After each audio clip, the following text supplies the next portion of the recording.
मुझे खुशी है कि और कुछ ज़्यादा ही खुशी है तो हमारे बीच में डॉक्टर मीना खरकवाल हैं। वो मेरी प्रोफेसर भी रही हैं और हिंदुस्तान की कई यूनिवर्सिटीज़ में पढ़ाने के बाद फिर वो चली गई थी, यूएस चली गई थी और कुछ अरसा वहाँ बिताने के बाद फिर वो अल्टीमेटली अभी फ्रांस जाके वो रहती हैं और अभी फ्रांस में वो एक क्लिनिकल साइकोलॉजिस्ट के तौर पर वहाँ पर प्रैक्टिस करती हैं। और वो हिंदुस्तान की, ये हमारे लिए और भी ज़्यादा खुशी की बात है कि हिंदुस्तान की पहली ऐसी क्लिनिकल साइकोलॉजिस्ट हैं जो यहाँ से पढ़ के, जिन्होंने फ्रेंच गवर्नमेंट के जो रूल्स रेगुलेशंस बहुत स्ट्रिक्ट हैं, आप लोग जानते हैं वहाँ का, आजकल तो और भी ज़्यादा पूरा यूरोप में चल रहा है, वो पहली साइकोलॉजिस्ट हैं जिनको वहाँ की गवर्नमेंट ने उनके उनके उनके काम को अप्रिशिएट किया है और उनको जो लाइसेंस वहाँ पे मिलता है अपनी प्रैक्टिस का, उनका क्लिनिकल साइकोलॉजी में, वो वहाँ पर प्रैक्टिस अपना करती हैं। तो उनके एक्सपीरियंसेस बहुत ही वास्ट एक्सपीरियंसेस हैं। हमारी जो सोसाइटी है, कुमाऊनी सोसाइटी खास तौर पे, जैसे कि मैं पहले भी कल उनके बारे में जब मैं बता रहा था तो उन्होंने यहाँ पे जो रिचुअल हीलिंग का जो कॉन्सेप्ट है कि कैसे ट्रांस में यहाँ पे लोग चले जाते हैं, पोजीशन कैसे होता है, परी कैसे लगती है, जागर कैसे लगते हैं, जगरिया क्या होते हैं, इन सब पे उनका काम है। और ट्राइबल एरियाज़ में जाके भी उन्होंने बहुत सारा काम किया है, बुक्सा लोगों के बीच, थारू लोगों के बीच, भुटिया लोगों के बीच, या इस तरह के जो भी हमारी ट्राइबल कम्युनिटीज़ यहाँ पर हैं उनके बीच उनका बहुत ही पुख्ता काम है। अगर आप गूगल करके नेट पे उनके राइटिंग्स को, अगर उनके पेपर्स को, रिसर्च पेपर्स को देखेंगे तो उनके नाम से आपको कई इस तरह के पेपर्स आपको उसमें मिलेंगे। तो एक बहुत ही बेहतरीन क्लिनिकल साइकोलॉजिस्ट वो हैं। तो उनको इंट्रोड्यूस करवाते हुए मुझे खुशी है, उसको मैं बार बार बता रहा हूँ आपको। तो मैं उनका वेलकम करते हुए मैं रिक्वेस्ट करता हूँ कि हमारे बीच में प्रोफेसर एच.के. शुक्ला हैं, मैं उनसे रिक्वेस्ट करता हूँ कि वो डॉक्टर खरकवाल का फूलों से स्वागत करें। आइए आइए प्लीज।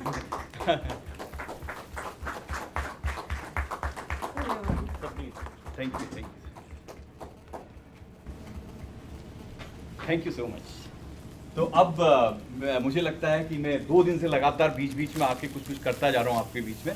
तो अब मैं प्रॉपर तरीके से हम क्या एक्सपेक्ट कर रहे हैं इस वाले सेशन में, उसके लिए मैं प्रोफेसर गिरिजा पांडे से रिक्वेस्ट करूँगा कि वो इस वाले सेशन को इंट्रोड्यूस करें और क्या एक्सपेक्टेशंस हैं इससे वो बताएंगे, प्लीज़। हाँ, बैठ के भी ठीक है।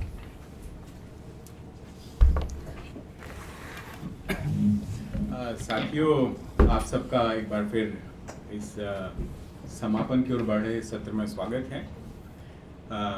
इस सत्र की अध्यक्षता के लिए मैं प्रोफेसर शुक्ल से अनुरोध करता हूँ, आप स्वीकार करेंगे।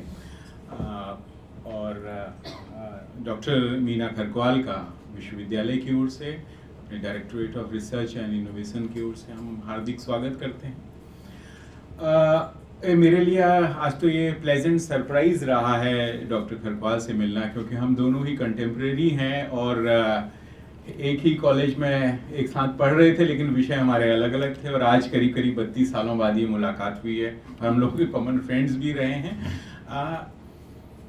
मैंने बहुत सारे विषयों पे डॉक्टर खरकवाल से अभी चर्चा कर रहा था। जब हम कम्युनिटी की बात कर रहे हैं और चूंकि हम सब अध्यापक किसी न किसी रूप में जुड़े हुए हैं, हमारे अपने जो विषय हैं वो इसी समाज के साथ जुड़े हुए हैं। और जब हम समाज से इंटरेक्ट कर रहे हैं, ख़ास तौर पे जब हम ओडीएल मोड की बात कर रहे हैं, जहाँ पर हमारा जो लर्नर है वो हमसे एक दूरी पे है और हम उसे पहचानते नहीं हैं, और हमारी पहचान उसके साथ बनती है या तो हम मल्टीमीडिया के थ्रू से मिल रहे होते हैं, या हम अपने टेलीफोनिक कन्वर्सेशंस के थ्रू मिल रहे होते हैं, या अब जब हम कम्युनिटी रेडियो की शुरुआत कर रहे हैं और इस रेडियो के माध्यम से बहुत दूर स्थित अपने उस विद्यार्थी से मिल रहे होते हैं। हम उसको नहीं जानते, ना हम उसके व्यक्तित्व को जानते हैं, ना हम उसके दैनंदिन जीवन को जानते हैं, और हम एक जो बहुल समाज है जिसमें बहुत तरह के मनोभाव हैं, ऐसे समाज के बीच हम कैसे अपने आप को आर्टिकुलेट करें, कैसे हम अपनी बात को संप्रेषित करें। क्योंकि जब हम जाते हैं,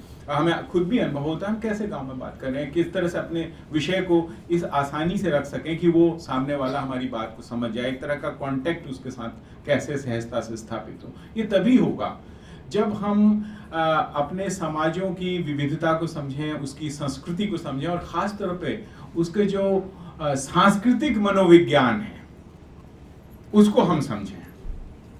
और डॉक्टर खरकवाल ने इस दिशा में बहुत गहराई से काम किया। और आप हम सब लोग, चूंकि हम कहीं ना कहीं किसी ग्रामीण परिवेश से ही आए हुए लोग हैं, और हमने देखा है हमारे समाज में जेंडर डिस्क्रिमिनेशन है, हमारे समाज में फेथ डिस्क्रिमिनेशंस होते हैं, रिलीजियस डिस्क्रिमिनेशंस होते हैं। तो तब उसमें बहुत सारे टैबू को लेकर के चल रहे समाज में कैसे सामंजस्य स्थापित हो, जब तक हम उस सब चीज़ को नहीं समझेंगे, संभवतः हम बहुत बेहतर तरीके से एक संवाद कायम नहीं कर पाएंगे। इसी के साथ हम सब एक लर्निंग सोसाइटी भी हैं, हम एक लर्निंग कम्युनिटी भी हैं।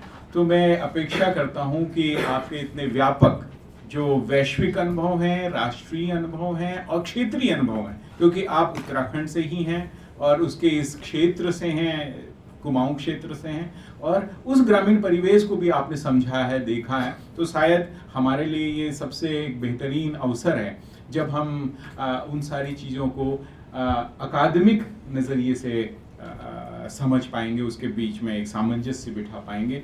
हम स्वागत करते हैं डॉक्टर खरक्वाल का, और अपेक्षा करते हैं कि जो कल्चरल साइकोलॉजी के पॉइंट ऑफ व्यूज़ हैं, या जो पूरी दुनिया में, जैसे हम रिचुअल हीलिंग की बात कर रहे हैं, या हम बहुत सारे ऐसी घटनाओं की, जैसे आप अखबारों में पढ़ते हैं कहीं डाइन का कॉन्सेप्ट आ जाता है, हमारे यहाँ भूतों का कॉन्सेप्ट आ जाता है, मशान का कॉन्सेप्ट आ जाता है, और समाज के बहुत हिस्से में इस तरह की परेशानियाँ हैं। ये सब क्या वास्तव में होती हैं? हम कई बार हम भी उसमें पड़ जाते हैं, उस पूरे चक्र में। तो वैज्ञानिक नज़रिए से, एक मनोविज्ञान के नज़रिए से और एक प्रैक्टिशनर के नज़रिए से हम उसको कैसे देखते हैं? आपके पास विदेशी पाश्चात्य समुदायों के अनुभव हैं और जो अपने देशज समाज है उनके अनुभव हैं। तो हमारे लिए बहुत अच्छा अवसर है कि आपके अनुभवों को आप हमारे साथ जब शेयर करेंगी तो हमारा भी ज्ञान वर्धन होगा। हम आपका स्वागत करते हैं और आपसे रिक्वेस्ट करते हैं कि आज हम लोगों के बीच अपनी चर्चा रखेंगे। दो चीज़ें और मैं जोड़ूँ कि प्रोफेसर मीना खरक्वाल अभी बनारस हिंदू यूनिवर्सिटी में एक कॉन्फ्रेंस हो रही इंडियन सोशल साइंस एसोसिएशन की, तो उसकी वो एक इंटीग्रल पार्ट है, तो उसमें वो पार्टिसिपेशन के लिए आई हुई थी। तो जैसे ही हमें पता चला, हमने उनसे रिक्वेस्ट की और वो यहाँ पे हमारे बीच में मौजूद हैं।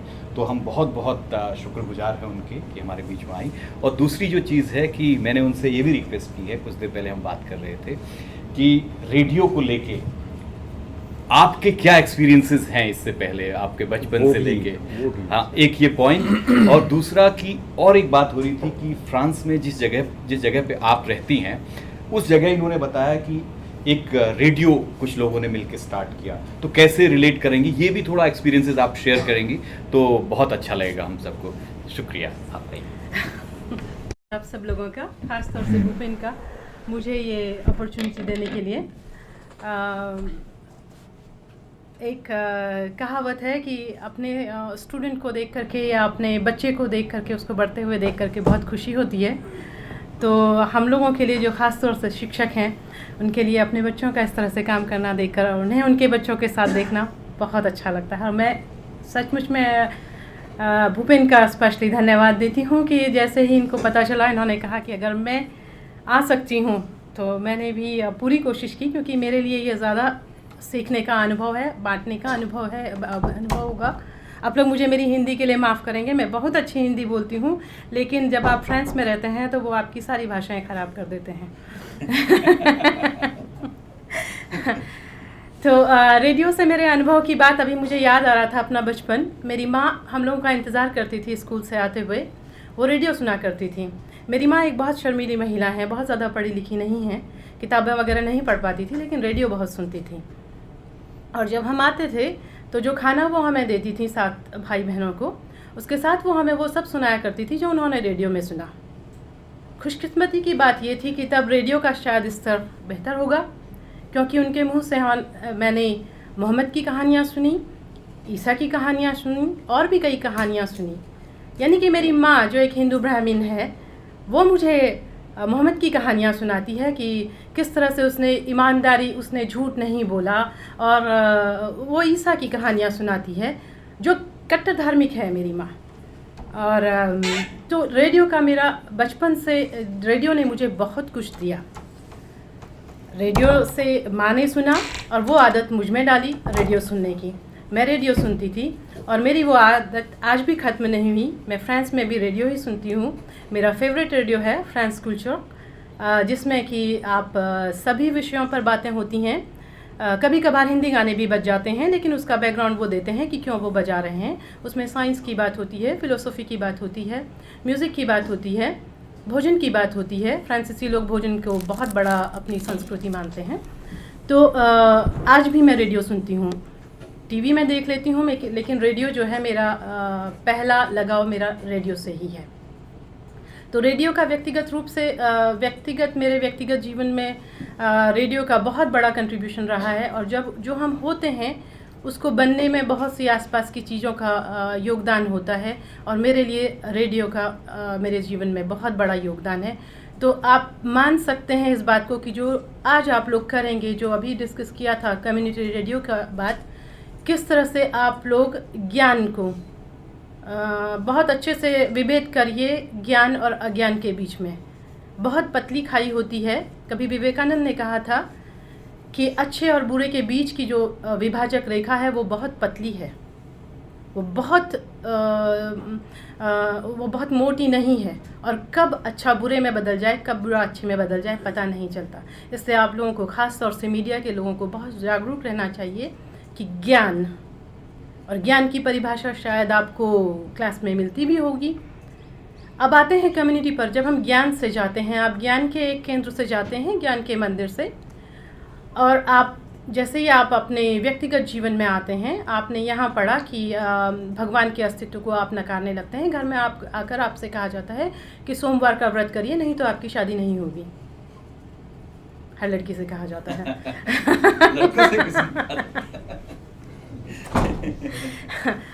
तो उसमें आप अपनी मैं ये नहीं कहती कि आप अपनी माँ से झगड़ा करने लग जाएं कि आप सोमवार का व्रत नहीं करेंगी। आज सुबह ही कल मेरी माँ से बात हुई, उसने कहा कि भगवान की पूजा साल भर से नहीं दी है, देनी है। तो मैंने माँ को बोला, इनकम टैक्स है क्या?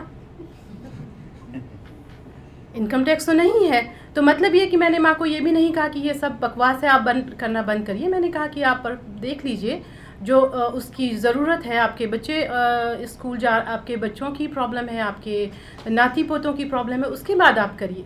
कहने का मतलब ये है कि हम अपने समाज का जो बेस है उसको न स्वीकार कर पाते हैं, न नकार पाते हैं।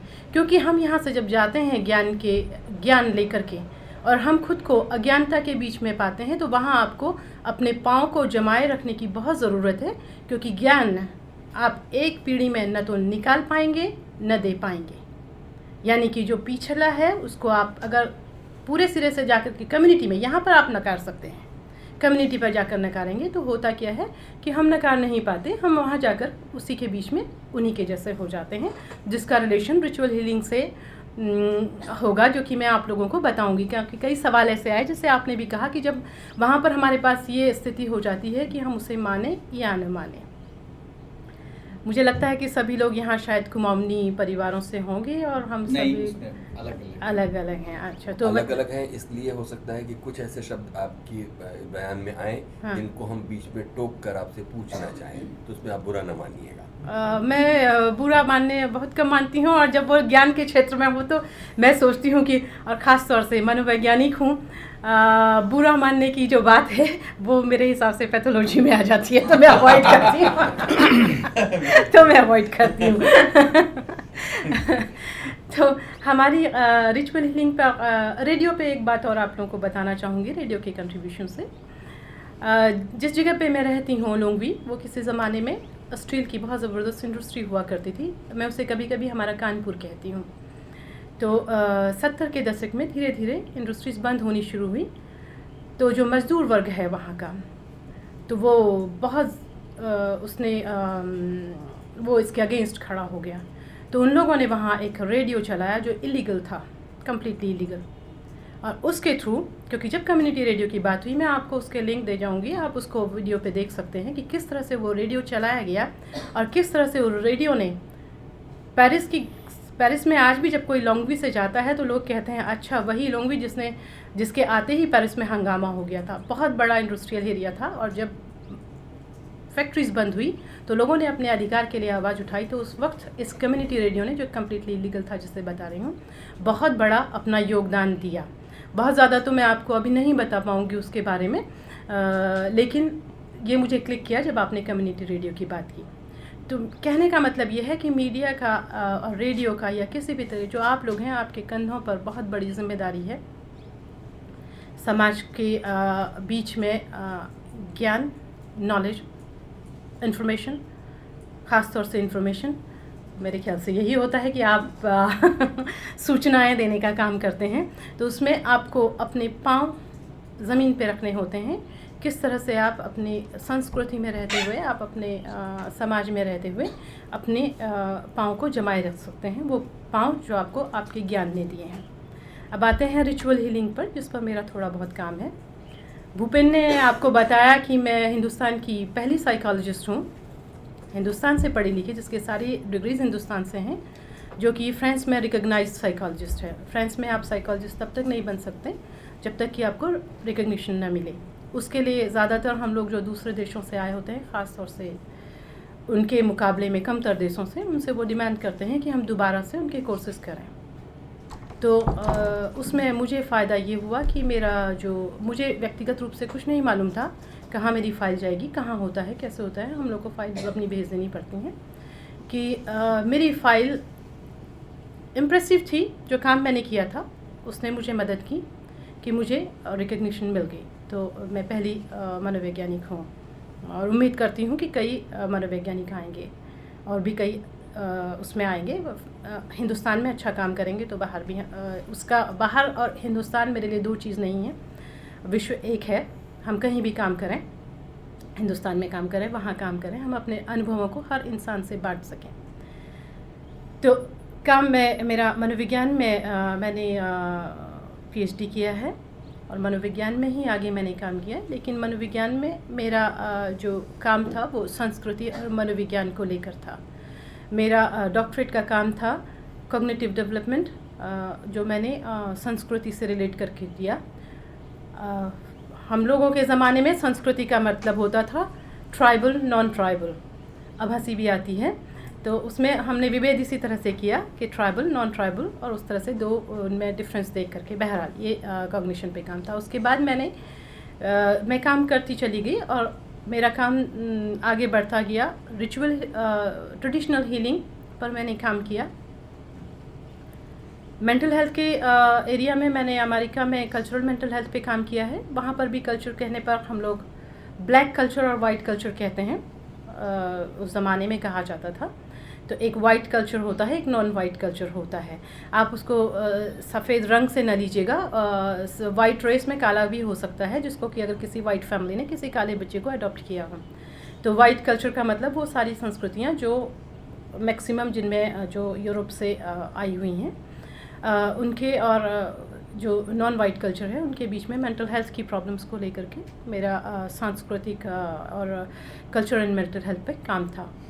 उसी को लेकर के आगे बढ़कर मैंने हिंदुस्तान में ख़ास तौर से मैंने लखनऊ के एरिया में भी थोड़ा बहुत काम किया रिचुअल हीलिंग पर वो इतना अच्छा मेरा नहीं हो पाया, जहाँ पर मेरे लिए भाषा और मेरे खुद के सांस्कृतिक अनुभव काम नहीं कर पाए।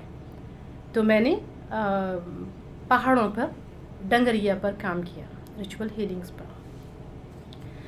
डंगरिया नाम से एक डर सा लगता है, क्योंकि जब आप किसी भी डंगरिया के सेशन में जाते हैं तो आपके सामने एक ऐसा इंसान होता है जो आप ही की तरह है, लेकिन आपकी तरह ना बोलता है ना आपकी तरह उसके पास एक पावर होती है। और जैसे ही आप उसके सामने जाते हैं तो आपको लगता है कि ये आपके बारे में सब कुछ जानता है, और उससे एक तरह का डर पैदा होता है डंगरिया से। और ये डर मेरे मन में बहुत बचपन से था। मैं कभी किसी डंगरिया के सेशन में नहीं गई, कभी मैं नहीं गई, मुझे बड़ा डर लगता था। तो कभी होता ये है कि हमारी माएँ कभी चली जाती हैं, कभी बच्चों के लिए आशीर्वाद मांगने, कभी बच्चों के बता दे देवता क्या होगा, कैसे होगा।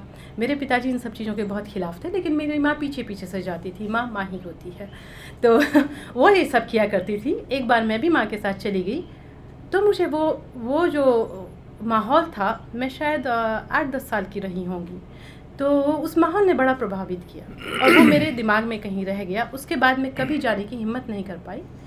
लेकिन पिथौरागढ़ तब छोटा सा शहर हुआ करता था, गांव से जुड़ा हुआ। जागरों का मौसम होता है और जागर के मौसम में सारी रात संगीत चलता है जागर का, और दूर से सुनाई देती हैं उसके दमुए की आवाज़। एक खास तरह का बाजा होता है पहाड़ों में, और वो बड़ा मुझे प्रभावित करता था। और मैंने सोचा था कि अपनी ज़िंदगी में एक बार चाहे मुझे फेलोशिप मिले, और जब मेरे पास फेलोशिप न मिले तो जब मेरे पास खुद का पैसा हो तो मैं इस पर काम करूँगी। इसलिए मैंने वो जो मेरे बचपन का सपना था, एक बार माँ के साथ गई थी, उसके बाद सिर्फ ये था कि जाऊँगी, क्योंकि वो मुझे बड़ा अट्रैक्ट करती थी वो आवाज़ रात में जो दूर पहाड़ियों से आती थी। वो मेरा मोटिवेशन था डंगरिया पे काम करने का पहला, और दूसरा मोटिवेशन था मनोवैज्ञानिक होना। दोनों ही चीज़ें बहुत ख़राब होती हैं जब आपका किसी चीज़ के लिए पैशन हो और ज्ञान भी हो। ख़राब इसलिए होती हैं कि आपके पाँव ज़रूरत से ज़्यादा ज़मीन पर टिके होते हैं। तो उस पर जो मेरा काम था, मैंने किसी डंगरिया को चैलेंज नहीं किया, बहुत सारी चीज़ें देखी। सवाल ये उठता है कि ये सच है या झूठ है। मैं इस बारे में कुछ भी नहीं कह सकती हूँ कि ये सच है या झूठ है। मनोवैज्ञानिक रूप से ये किस तरह काम कर सकता है, केवल यही आप लोगों को बता सकती हूँ। तो मनोवैज्ञानिक रूप से जितनी भी रिचुअल हीलिंग्स हैं वो सभी दुनिया के सभी देशों में पाई जाती हैं। यहाँ तक कि फ्रांस में भी अगर आप चले जाएं तो आपको कोई ऐसा एक इंसान मिल जाएगा। मेरे एक पेशेंट ने मुझसे कहा कि मैं मैग्नेटिज़र हूँ। तो उसको मैग्नेटिज़र कहते हैं, यानी कि वो दूसरे को हील करते हैं, दूसरे की प्रॉब्लम्स को। आपको ये जानकर आश्चर्य हो रहा होगा कि वो मैग्नेटिज़र मेरे पास आता है अपनी प्रॉब्लम को सॉल्व करने के लिए। क्योंकि इसका how you spell it, magnetism? It's magnet. इसका अंग्रेजी भी शायद मैग्नेटाइजर होना चाहिए। मैग्नेटाइजर मैग्नेट से ही कुछ जुड़ा हुआ। हाँ, मैग्नेटिज़र।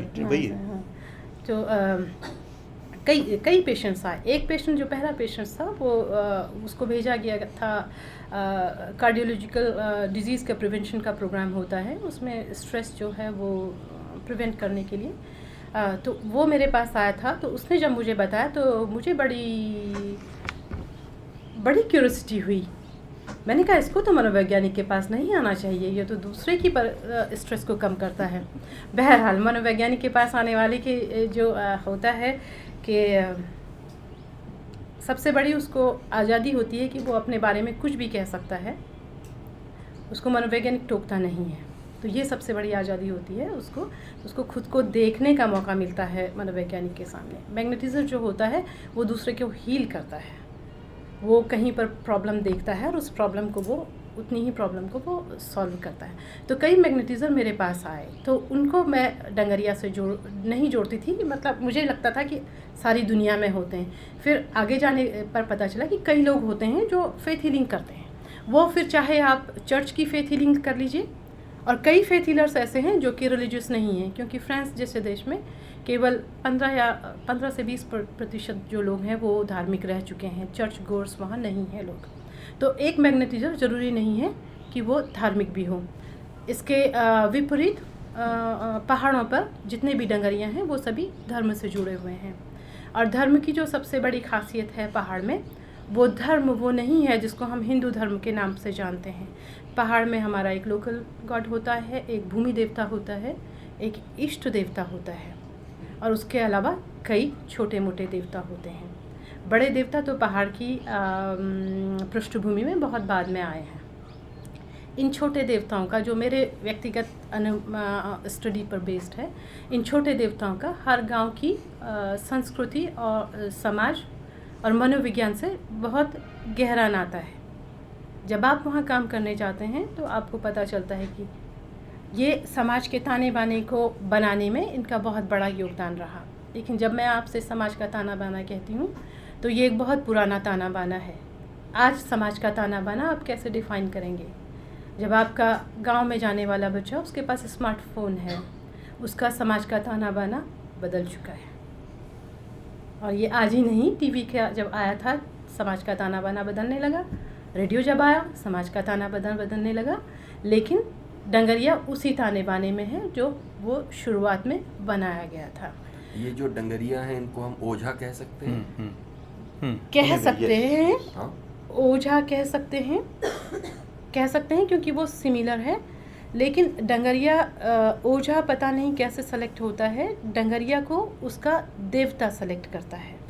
यानी कि हम इतने लोग बैठे हैं और यहाँ देवता का जागरण चल रहा है, अचानक किसी एक पुरुष को कंपन आने लगे तो ये माना जाएगा कि, और या महिला को, इसको वेरीफाई किया जाए कहीं ये देवता तो नहीं कह रहा है कि मैं इसके ऊपर आना चाह रहा हूँ। इसीलिए डंगरिया को देवता का घोड़ा कहा जाता है, वो जिस पर देवता प्रवेश करता है। तो डंगरिया एक स्पेशलाइज आदमी ही होगा और सोशल हायरार्की में वो कहाँ होगा? एक क्राउड में से कोई हो सकता कोई है। भी हो सकता है। जैसे इतनी ऑडियंस बैठी है, इसमें से कोई भी डंगरिया हो सकता है। अच्छा, वो एक देवता है, वो पोजीशन ले लेगा, जो वो किसको पोजिशन करेगा ये नहीं मालूम है पहले। फैमिली ट्रेट नहीं है। हाँ, ये तो इट्स नॉट एग्जैक्टली लाइक शमन, क्योंकि शमन जो है वो एक तरह से वाइज मैन है, और कई बार मैंने रिलेट करने की कोशिश की, ये शमन की तरह भी नहीं है। जो डंगरिया का कंसेप्ट है वो शमन, हम कह सकते हैं ओझा है, शमन है, क्योंकि उनकी लगभग सभी उनके जो काम होते हैं लगभग एक से ही हैं। शमन का काम भी अपने सोसाइटी, अपनी कम्युनिटी की प्रॉब्लम्स को हील करना है, ओझा का काम भी वही है, और डंगरिया का काम भी वही है। लेकिन डंगरिया का जो सिलेक्शन का प्रोसीजर है वो टोटली डिफरेंट है। वो क्राउड में से एक को लेकर के, जिसके ऊपर खास तौर से, या कई बार सपनों को लेकर, लेकिन मज़े की बात यह है कि एक गांव में आपको कई डंगरिया मिल जाएंगे। वो डंगरिया क्योंकि गांव के देवता के हिसाब से है, वो लोकल है, ईस्ट है, या कई बार डंगरिया उनके जो देवता होते हैं, जो उनको कैसे कहेंगे, वो भूत नहीं है बल्कि जो लोग मर चुके हैं, उनकी आत्माएं जो रह जाती हैं, तो वो कहते हैं कि मेरी सास है, मान लीजिए, तो वो सास जो है, जब फैमिली प्रॉब्लम्स होती हैं तो सास किसी एक के ऊपर अवतरित होती हैं और वो फैमिली प्रॉब्लम्स को सॉल्व कर देती हैं। तो वो महिला जो है वो सास का डंगरिया होगी। तो इस तरह से कई जो आत्माएं होती हैं उनसे लेकर भी डंगरिया है। तो डंगरिया का जो कैटेगराइजेशन है वो कॉम्प्लिकेटेड है, और वो वाकई में समाज के ताने बाने से जुड़ा हुआ है। तो जैसे मैंने कहा कि डंगरिया एक ज़माने में जो बहुत ही ज़्यादा एक यूज़फुल प्रोफेशनल था, जो कि समाज को गाइडेंस देता था, थेरेपी देता था, क्योंकि इनमें से ये लोग, और एक बात आपको ये बताना चाहती हूँ, कई बार लोग मेरे पास क्योंकि मैं तो पेशेंट्स देखती हूँ, मेरे एक पेशेंट ने मुझे कहा कि मैं चीज़ों को पहले से ही फील कर लेता हूँ।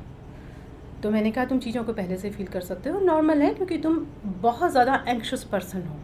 तो उसने कहा नहीं, ये कुछ है, ये वो, जैसे मैंने कहा वहाँ भी लोग भगवान को नहीं मानते, लेकिन कुछ स्पिरिचुअलिटी या कोई ताकत होती है। दो तरह के नास्तिक होते हैं, एक तो कहते हैं कि भगवान होता ही नहीं है, दूसरे तरह के कहते हैं कि कुछ होता है। एक तो होते हैं जो धर्म वगैरह को नहीं मानते, और एक होते हैं जो धर्म को नहीं मानते पर कुछ को मानते हैं। तो ये जो कुछ को मानते हैं, तो उसने मुझसे कहा कि ये कुछ है। तो मैंने कहा ठीक है, कुछ है। तो उसने मुझसे कहा कि मैं हमेशा पहले प्रेडिक्ट कर लेता हूँ। तो मैंने उसको फिर एक्सप्लेन किया। फॉर्चुनेटली जो फ्रेंड्स है वहाँ लोग डेकार्टे का लॉजिक मानते हैं, तो लॉजिक में ज़्यादा विश्वास करते हैं। तो मैंने उसको, तो वो लोग खुद को कार्टेजिया कहते हैं। कार्टेजिया का मतलब ये है कि जो लॉजिक पर, या they believe in logic, they कहते हैं इट्स कार्टेजियन और इट्स नॉट कार्टेजियन।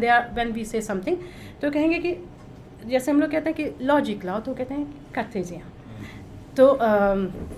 तो मैंने उसको एक्सप्लेन किया कि किस तरह से एंग्जाइटी, जब हम लोग बहुत ज़्यादा एंक्शस होते हैं, किस तरह से हम उसको, चीज़ों को बहुत दूर तक देख पाते हैं। जब हम बहुत दूर तक देख पाते हैं तो हम प्रेडिक्शन कर लेते हैं बहुत आराम से। तो ये तो मैंने उसको बताया कि तुम्हारी कैपेसिटी है चीज़ों को बहुत जल्दी एनालाइज करने की। ये कैपेसिटी एंग्जाइटी रिलेटेड हो सकती है, ये कैपेसिटी आपके इंटेलिजेंस से रिलेटेड हो सकती है, ये कैपेसिटी आपके सोशल इंटेलिजेंस से रिलेटेड हो सकती है, ये कैपेसिटी हो सकता है डंगरिया में हो। मैंने कभी नहीं मापी, लेकिन मेरी ये हाइपोथेसिस है कि जितने भी लोग प्रेडिक्शन करते हैं उनमें एनालिसिस की ज़बरदस्त पावर होती है। जो पावर मैंने यूनिवर्सिटी के कोर्सेज करके सीखी, हो सकता है डंगरिया में वो हो उसमें, क्योंकि ज्ञान कोई यूनिवर्सिटी की सीमाओं में बंधा हुआ नहीं है। ज्ञान यहीं पर नहीं मिलता, इससे बाहर भी हम ज्ञान को संचित कर सकते हैं। तो हो सकता है उसमें ये एनालिटिक पावर हो, इतनी ज़्यादा हो कि वो प्रेडिक्शन कर लेता है। और इसी तरह से जो हर्बल हीलिंग है, हालांकि मैंने डंगरिया में नहीं देखी। जैसे शमन होता है वो हर्बल वो हीलिंग करता है प्लांट से, मैंने डंगरिया में नहीं पाया। ये डंगरिया प्लांट से हीलिंग नहीं करते हैं। और दूसरी चीज़, शमन में जो ट्रांस है वो भी ड्रग्स रिलेटेड है। शमन को ड्रग्स और म्यूज़िक देना पड़ता है ट्रांस के लिए, डंगरिया को नहीं चाहिए। डंगरिया बिना, बस एक चीज़ डंगरिया को चाहिए, चावल की गिनती। चावल की गिनती वो कैसे करता है मुझे नहीं मालूम। वो चावल की गिनती करते हुए किस तरह से ट्रांस में चला जाता है। जो छोटे डंगरिया होते हैं, छोटे मतलब जो फैमिली पर, मैंने फैमिली वालों पर भी काम किया, जो फैमिली के डंगरिया होते हैं, छोटी देवी, पहाड़ों में तो देवी देवताओं का भी कैटेगराइजेशन है। एक तो छोटी कैटेगरी के देवता होते हैं, जैसे मसान वगैरह हो गए, और कुछ छोटी कैटेगरी की देवी है, गढ़देवी है। तो वो कहते हैं कि नहीं, मैं गढ़देवी का नहीं हूँ, मैं इसका हूँ। तो वो छोटे और बड़े देवी देवता के, तो जो छोटे देवता वाले हैं वो अपने घर में ही करते हैं, और ट्रांस उनको केवल चावल के कुछ गिनते हो जाता है। कैसे होता मुझे नहीं मालूम। तो इन चीज़ों की जो उस वक्त पर, शायद आज से इमेजिन कीजिए 100 ईयर्स बैक, 150 ईयर्स बैक, छोटे छोटे गांव थे। उन गांव में कोई डॉक्टर नहीं है, कोई वैद्य नहीं है, कोई ऐसा व्यक्ति नहीं है प्रोफेशनल। जब किसी को एंग्जाइटी का अटैक हो जाए या एकदम से घबराहट हो जाए, जिसको कहते हैं बड़ी घबराहट हो रही है, बुखार सा आ रहा है, जब ख़ास तौर से अक्सर सुनाई देता है कि बड़ी घबराहट हो रही है, लग रहा है कि बिल्कुल बुखार सा आ रहा है, शरीर बहुत गर्म हो रहा है, बहुत घबराहट हो रही है, बड़ी बेचैनी हो रही है, एंग्जाइटी के लक्षण हैं। जो बुखार सा आता है वो हॉट फ्लैशेस हैं, जिसको आमतौर से बुखार कह दिया जाता है बिना जाने कि ये सिंपल हॉट फ्लैश है, और कि मुझे लग रहा है कि हार्ट अटैक हो जाएगा। उस वक्त जो व्यक्ति उसको शांत करने आता है वो डंगरिया है, आज से 150 साल पहले। अब आप कहेंगे 150 साल पहले एंग्जाइटी नहीं होती थी। एंग्जाइटी तो प्री हिस्टोरिक है, तब से होती थी जब से इंसान ने अपना सामान इकट्ठा करना शुरू किया। जब उसने पहला शिकार किया, उसने कहा कि नहीं, कल मैं शिकार करने नहीं जाऊंगा, मैं इसे किनारे में संभाल के रखता हूँ। जिस दिन उसने कहा कि मैं संभाल के रखता हूँ, उस दिन से उसको एंग्जाइटी होने लगी। तो एंग्जाइटी हर युग में होती थी, आज स्ट्रेस की वजह से वो बहुत ज़्यादा बढ़ गई है। तो जो डंगरिया नाम की चीज़ हुआ करती थी आज से कई साल पहले, वो एक ऐसी यूनिट थी, एक ऐसा हिस्सा था संस्कृति का, जो कि मददगार था, जो बहुत मदद करता था, क्योंकि उस वक्त और कोई मदद तो थी नहीं। तो धीरे धीरे संस्कृति का ताना बाना बदलने लगा, लेकिन डंगरिया नहीं बदले।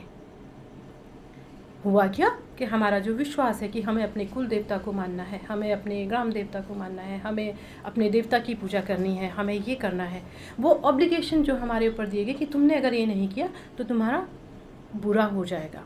और भला और बुरा होना होता ये है कि आप हर रोज़ खाली बाल्टी देखते हैं, आपका भला बुरा कुछ नहीं होता। एक दिन आप खाली बाल्टी देखते हैं, आपका बुरा हो जाता है, तो आप उस दिन से विश्वास कर लेते हैं कि खाली बाल्टी देखने से बुरा होता है। पर्सनल एक्सपीरियंस बता रही हूँ। तो क्योंकि वो आपकी संस्कृति में है। अब वो एक्सपीरियंस आप जाके फ्रांस में कहेंगे तो कहेगा कि लेकिन खाली बाल्टी देखने से होता क्या है। तो खाली बाल्टी देखने से 10 दिन तक कुछ नहीं हुआ, 11वें दिन जब आपका बुरा हुआ तो आपने उसी को नोटिस किया। 10 दिन अच्छा और बुरा आपने कुछ नोटिस नहीं किया, जो खास तौर से आप निकले थे वो नोटिस किया, तो आपका विश्वास बन गया। तो ऐसे ही कई विश्वास में हम जकड़े हुए होते हैं। उन विश्वासों के हमारे पास प्रूफ होता है कि हमने जिस साल पूजा नहीं दी थी, हमारे घर में ये और ये प्रॉब्लम हुई थी, और जिस साल पूजा दी थी क्या कोई प्रॉब्लम नहीं हुई थी, वो इस बात को नहीं देखते। वो सिर्फ इस बात, तो ये जो है प्रिवेंशन है, खुद को बचाना, बुरी कुछ घटना होने वाली है, कोई लॉजिक नहीं है, लेकिन एक तरह का साइकोलॉजिकल सेटिस्फेक्शन देता है। तो जाकर के जब तक आप जाएं, पूजा करें, अपना जो कुछ करना है करें, आपको सेटिस्फेक्शन हो गया, ठीक है, आप उतनी देर तक के लिए एंग्जाइटी से बाहर हैं। तो आपको ये लग रहा होगा कि मैं प्रो डंगरिया जा रही हूँ, मैंने आपको कहा कि मैं उसके खिलाफ़ भी नहीं हूँ और उसके साथ भी नहीं हूँ। वजह क्या है कि जब ये चीज़ें, जब समाज का ताना बाना बड़ा हो जाता है, जब आपके समाज के ताने बाने में आज आपके पास यूनिवर्सिटी है, आपके पास डॉक्टर्स हैं, आपके पास बीमारियों की कैटेगरीज हैं, तो डंगरिया और समाज का ये ताना बाना क्लैश करते हैं, जो आप लोगों के सामने होता है। जब आपने बात की थी कि जो कई लोग, ख़ास तौर से महिलाएं, उनको होता है परी की लग जाती है, और कई बार ये भी होता है कि वो आत्महत्या तक कर लेती हैं। तो ये इस तरह की जो घटनाएं हैं, जिनको मनोवैज्ञानिक रूप से बहुत आराम से उनका उपचार किया जा सकता है, लेकिन वो उसी में बंधे रहने के बाद वो एग्ज़ाम्पल देते हैं, एक बार जब परी किसी को लग गई तो वो मौत के साथ ही जाती है। ये मुझे कहा गया था जब मैंने एक डंगरिया का इंटरव्यू लिया था। उसने कहा था सबसे ख़तरनाक होता है परी, और जब वो एक बार लग जाती है तो फिर वो उसकी मौत के साथ ही जाती है। अच्छा, अब ये परी लगना क्या है, इसमें मैं अगर आगे जाऊंगी तो ये बहुत लंबा हो जाएगा। थोड़ा सा बता दीजिए पोजीशन और किस तरह से प्राइमर दे दीजिए। अच्छा, उसका पहाड़ों में खास कल्चरल कॉन्टेक्स्ट, पहाड़ों में हाँ खास कल्चरल कॉन्टेक्स्ट है। लड़कियों से ये कहा जाता है सच सवर के, ख़ास तौर से कुछ इलाके होते हैं वहाँ से ना जाएं, और सजे सवरे ना बहुत, आपको परी लग जाएगी। तो परी लगने में क्या होता है कि लड़की ये कंप्लीटली, बोली कि लाल कपड़ा भी पहन के नहीं जाना होता। बहुत सारी चीज़ें होती हैं ऐसी बात। अभी फिर अपने पिता का उदाहरण दूं, मैं बहुत छोटी थी, मेरी सारी सहेलियों ने कहा कि वहाँ पर परी माँ का मंदिर है, कभी मत जाना, वो परी लग जाती है। मैंने शाम को पिता से आकर कहा कि ये परी क्या हो, उन्होंने कहा कि मत जाना, परी लग जाती है। पिताजी ने कहा जब उसमें तुमने माँ लगा दिया तो अब वो कुछ नहीं करेगी, जो माँ होती है वो किसी को नुकसान नहीं पहुँचाती। तो पता नहीं कितनी मेरी सहेलियों को परी ने परेशान किया, मुझे कभी नहीं परेशान किया। ये सब बातें दिमाग से एनालाइज करने की हैं। बहरहाल जो परी लगने का है वो मैं बताती हूँ आपको। लाल कपड़ा, पीला कपड़ा, कुछ भी पहन के जाइए, आप सच संवर के जाइए, आपको परी का विक्टिम होना ही है, और कई बार नहीं भी होना है। तो कई बार ये होता है कि हिस्टीरिया को किसी ज़माने में, साइकोएनालिसिस के ज़माने में महिलाओं की बीमारी कहा गया। ये कहा गया कि उनकी जो सेक्सुअल डिज़ायर हैं वो सप्रेस होती हैं, जो हिस्ट्रिया के रूप में बाहर आती हैं। हिस्टीरिया की ये डेफिनेशन अब वेस्ट में लगभग ख़त्म हो चुकी है, पर ईस्ट के लिए अभी भी, हमारे देशों के लिए अभी भी ये डेफिनेशन अभी भी रिलेवेंट लगती है।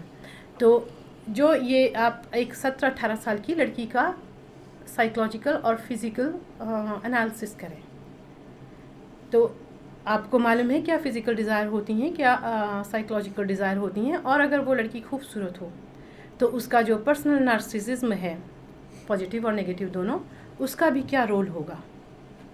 अक्सर परी खूबसूरत सजी सवरी लड़कियों को लगती है। अच्छा, ये परी लगने का क्या होता है, जब परी लग जाती है तो जो लड़की है वो, उसको जब परी उसके ऊपर आ जाती है तो फिर वो जो चाहे वो कहे, जो चाहे वो मांगे, तो उसकी इच्छाएं पूरी की जाती हैं, और वो कभी भी आ जाती है। और ये कहा जाता है कि अगर परी लगने पे उसकी शादी कर दी जाए तो फिर वो सारी ज़िंदगी रहती है, क्योंकि उसकी शादी हो जाती है। तो परी पोजीशन जो है साइकोलॉजिक, अगर आप मनोविज्ञान की भाषा में देखें तो ये एक तरह का हिस्टीरिया है, एक तरह का कन्वर्जन है, यानी कि अपनी डिज़ायर्स को डिफरेंट तरीके से एक्सप्रेस करना, जो कि ये डेफिनेशन हिस्ट्रिया की नहीं है, अपने एक्सपीरियंस के आधार पे आपको दे रही हूँ, जो कि सोशल कॉन्टेक्स्ट में अलाउड है। एक लड़की सच संवर के जब अपने माँ बाप से कहे कि मुझे आप नया वाला जूता ला के दीजिए, तो उसके माँ बाप कहेंगे जितना है उतना रख। जब वो उसके ऊपर परी आ जाए, वो कहे कि मैं परी हूँ और मैंने वो जूता देखा है इस और दुकान में, अगर तुम उस जूते को नहीं लाओगे तो मैं नहीं जाऊँगी। आप बच्ची को डंगरिया के पास ले जाएं, डंगरिया कहेगा ऐसा है, इस परी को जूता दे दो, नहीं तो ये कभी नहीं जाएगी। दो भैया, तो वो जूता नहीं, वो सैंडल्स हुआ करती थी, वो बहुत सारी चीज़ें हुआ करती थी। उसमें गड़बड़ ये हो जाती है कि जो लड़की है उसके अंदर वो, अब बिल्कुल तो वो नहीं कह सकती, वो सब डिज़ायर्स हैं, जो डिज़ायर्स हैं उसको चाहिए कि भाई वो एक लड़के के साथ जाना चाहती है, एक 18 साल की लड़की, 20 साल की लड़की, या उसकी सेक्सुअल डिज़ायर्स है, वो नहीं कह सकती। सोशल यहाँ भी है सप्रेशन, तो वो अपनी जो एक्सेप्टेबल डिज़ायर्स हैं उनको मनवा लेती है। तो जो परी की पकड़ है वो 100% कन्वर्जन है, और दूसरी जो मुझे लगता है कि सोशली एक्सेप्टेड वे में अपनी बात को मनवा देना। तीसरा जो इसमें रोल है वो नार्सिसिज्म का है। जैसे मैंने आप लोगों को बताया कि अक्सर परी की विक्टिम खूबसूरत लड़कियां होती हैं जिनको इम्पोज करने में आज आप लोगों के पास सबसे बड़ी सुविधा ये है कि आप सेल्फी ले लीजिए, आपको परी लगना से बचा देगी सेल्फी। डिफेंस मैकेनिज्म है। आप सेल्फी लीजिए, आपकी परी लगने की प्रॉब्लम बच जाएगी, क्योंकि एटलीस्ट आप अपने आप को, अपनी सुंदरता को देख सकते हैं।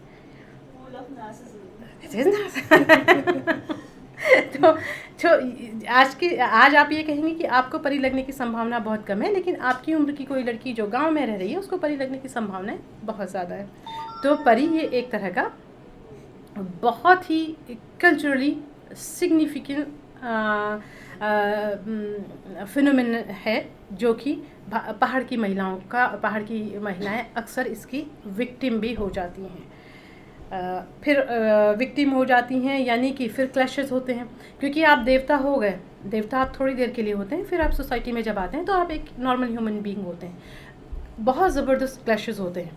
तो वहाँ पर जो आप बातें होती हैं वो देवता तो भूल जाता है अपनी बातों को, लेकिन देवता नहीं होता। वो ये नहीं कि देवता आया और उसने कुछ कहा और वो चला गया।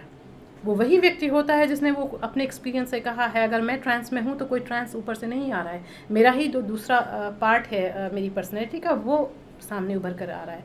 तो यानी कि वो अनकॉन्शियस में भी रहे तो क्लैशेस तो होते ही हैं। तो वो क्लैशेस पर्सनल क्लैशेस हैं, उसके बाद सोशल क्लैशेस हैं, फैमिलियर क्लैशेस हैं। इसलिए वो लंबे समय तक खींचती चली जाती है परी। अब परी पता नहीं अब भी लगती है, ये तो मुझे नहीं मालूम, क्योंकि बहुत लंबे समय से मैं नहीं गई हूँ पहाड़ों की ओर।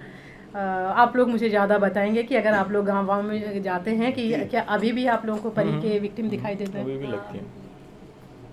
तो अब तो बड़ा इंटरेस्टिंग शहर की लड़कियों को नहीं लगती आप मुझे बहुत कम अनुभव। लेकिन देखिए, शहर हो या गांव हो, सांस्कृतिक रूप से हम लोगों को कई जगह पर अभी भी वो सुना कि आज़ादी शब्द हिंदुस्तान में बोलना अलाउड नहीं है। कुछ लोगों ने मुझसे कहा एक बार मैंने आज़ादी शब्द लिख दिया तो एक बच्ची ने मुझसे पूछा कि ये किस तरह का शब्द आप इस्तेमाल कर रही हैं, तो मेरी समझ में नहीं आया क्यों उसने ये बात कही। खैर, तो जो वो हमारी जो अभिव्यक्ति, माफ़ कीजिएगा मेरे सामने मुंह से यही शब्द निकलेंगे, अभिव्यक्ति की जो स्वतंत्रता होती है वो हमारे पास नहीं होती, हम शहर में हों या गांव में हों। जैसे ही हम कुछ कहने लगते हैं, ख़ास तौर से महिलाएं, उन्हें दबा दिया जाता है। तो वो अभी हम लोग वहाँ पर नहीं हैं कि औरत कुछ कह सके। कई बार मुझसे कहा जाता है कि नहीं, औरत है सशक्त हिंदुस्तान में। देखो, मेरी माँ के बिना मेरे पिताजी ने कभी कोई डिसीजन नहीं लिया, लेकिन वो डिसीजन तुम्हारा मकान खरीदने का था और माँ ने कहा कि हाँ, ये वाला मकान लाल वाला मत लो, पीला वाला ले लो। तो पिताजी ने कहा हाँ ठीक है, पीला वाला ले लेता हूँ। पिताजी ने कहा मकान खरीदता हूँ, लाल और पीला है। माँ ने कहा मुझे पीला पसंद है, पिताजी ने कहा ठीक है मैं पीला ले लेता हूँ। बस यहीं तक अभिव्यक्ति की स्वतंत्रता है और यहीं तक पावर है, उसी को पावर मान लिया जाता है और कहा जाता है कि हमारे देश में महिला को बहुत पावर है। कुछ पावर नहीं है। तो जो वो पावर केवल यही नहीं होता कि मैंने एक डिसीजन लेने में दिया है। पावर ये होता है कि जो मैं कह रहा हूँ, जो मेरी इच्छाएं हैं, जो मेरा फ्रेंच में उसके लिए बहुत सुंदर शब्द है एनवी, जे N V de faire quelque chose। मेरी इच्छा है कि मैं कुछ करूं, तो मैं कहती हूँ जाओ करो। आप इस तरह की कोई चीज़ कह करके देखिए कि मेरी इच्छा है कुछ करने की। दिमाग ख़राब है।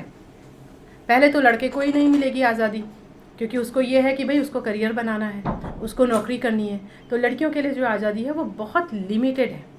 जब आज़ादी बहुत लिमिटेड होती है तो शहर हो या गांव हो, क्योंकि हम जो हैं, इंसान जो है वो केवल अपनी डिज़ायर का पुतला है। उस डिज़ायर को दो चीज़ें बाधित करती हैं, पावर या ऑब्लिगेशंस, रूल्स। मेरी इच्छा है कि मैं 5,000 रुपये की साड़ी खरीदूँ, मेरे पास 5,000 रुपये नहीं है, मैं नहीं खरीद सकती। क्या मेरे पास इतना लॉजिक है कि मैं खुद से कह सकूँगी मीना तेरे पास 5,000 रुपये नहीं है, तू इकट्ठा कर, उसके बाद तू ले लेना। दूसरी चीज़, मेरी इच्छा 5,000 रुपये की साड़ी खरीदने की है, मेरे पास 5,000 रुपये हैं, लेकिन मुझे अपने बच्चे की फ़ीस जमा करनी है। तो क्या है कि इधर जो ऑब्लिगेशन है, जो मुझे करना है, वो मुझे कहेगा कि नहीं मीना तू 5,000 रुपये की साड़ी मत खरीद, तुझे अपने बच्चे की फ़ीस देनी है। मेरे पास 5,000 रुपये हैं, मेरे पास कोई ऑब्लिगेशन नहीं भी है, लेकिन मैं ऐसे समाज में रहती हूँ जहाँ 5,000 रुपये की साड़ी नहीं पहनी जाती। तो मैं खुद से ये कहूँगी कि नहीं, तू क्या करेगी ऐसी साड़ी पहन कर, कोई वहाँ बड़ा अजीब सा लगेगा। ये डिपेंड करता है किस तरह की मेरी मेंटालिटी है। क्या मैं शो ऑफ करना चाहती हूँ या मैं कहती हूँ कि नहीं ये अच्छा नहीं है। तो वहाँ पर ये तीसरी चीज़, मेरा व्यक्तिगत जो कॉन्शियस है वो मुझे कहेगा नहीं और हाँ। तो एक मेरी डिज़ायर को जानने के लिए 3 बातें होनी चाहिए। 3 कौन कौन सी, एक बार फिर कहिए। 3 बातों में एक तो पावर है कि मेरे पास हो, जो कि मैं कर सकती हूँ। पावर का मतलब ये आर्थिक पावर ही नहीं है, कोई भी पावर। मैं चाइनीज़ नहीं बोल सकती हूँ क्योंकि मैंने कभी नहीं सीखी, तो ये मेरी पावर में नहीं है। या तो आपके पास पावर जो उसे बाधित करता है, और दूसरी चीज़ ऑब्लिगेशन, आपके पास कोई दूसरी महत्वपूर्ण चीज़ जो है करनी है, इसलिए आप अपनी डिज़ायर को सप्रेस करते हैं, कॉन्शियस लेवल पे सप्रेस करते हैं, या आप अपने लॉजिक से काम करते हैं। आप एक तरह का डिस्कशन अपने अंदर कहते हैं, आपका अपना है, दूसरे से दिया हुआ नहीं है। ठीक है, आप शो ऑफ करना चाहते हैं, 5,000 की साड़ी पहनी, आपने शो ऑफ किया, आप कहते हैं नहीं, शो ऑफ करना ना मुझे अच्छा नहीं लगता, मैं नहीं खरीदूंगी। तो ये आपका व्यक्तिगत निर्णय है, आपकी जो आवी है, जो डिज़ायर है, जो इच्छा है, उसकी पूर्ति का। होता क्या है कि इच्छा की पूर्ति होना तो बहुत दूर की बात है, इच्छा की अभिव्यक्ति का ही अधिकार नहीं है। जब इंसान को उसकी इच्छा की अभिव्यक्ति का ही अधिकार नहीं होगा, तो भगवान तो बहुत अच्छा तरीका है कि उसके थ्रू वो निकल जाती है। चाहे आप फिर डंगरिया बने, चाहे आप राधे माँ बने, और थैंक्स फेसबुक के ये सारी चीज़ें पता चलती रहती हैं, तो आप लोगों को वो बहुत अच्छा तरीका होता है जो धर्म है, क्योंकि वो एक्सेप्टेड है।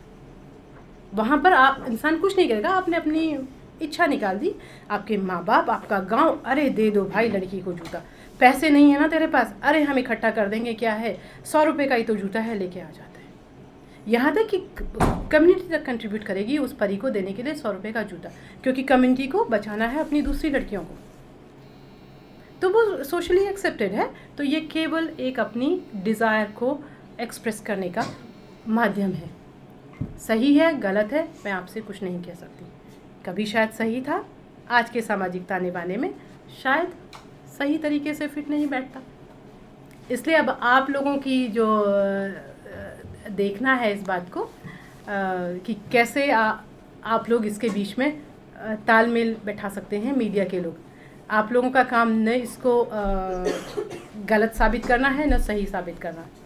जो कई बार, क्योंकि आपका जो काम है वो अवेयरनेस पैदा करना भी है। मेरी एक ऑस्ट्रेलियन न्यूजीलैंड के साइकियाट्रिस्ट से बात हो रही थी पिछली कॉन्फ्रेंस में, इंटरनेशनल सोशल साइंस कांग्रेस की।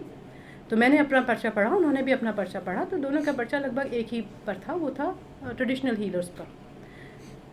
तो उनका ये कहना था कि वो अपने साइकियाट्री के कभी कभी जो उनके पास जब क्योंकि न्यूजीलैंड और ऑस्ट्रेलिया में वहाँ के एबोरिजिनी भी हैं, तो वो जो पेशेंट्स आते हैं वहाँ वाइट कम्युनिटी है और एबोरिजिनी है, तो वो जो लोग आते हैं, तो उसने कहा कि अब मेरे लिए सबसे अच्छा तरीका ये है कि मैं उनके लोकल हीलर को बुलाता हूँ, मैं अपनी ओर से दवा देता हूँ और लोकल हीलर को बुलाता हूँ। इतना बढ़िया तालमेल है, उसने कहा कि मेरे और लोकल हीलर के बीच में वो आता है, वो पूरी जो काउंसलिंग है वो कर देता है, जो कि उनके खुद के जो ट्रेंड काउंसलर हैं वो नहीं कर पाते।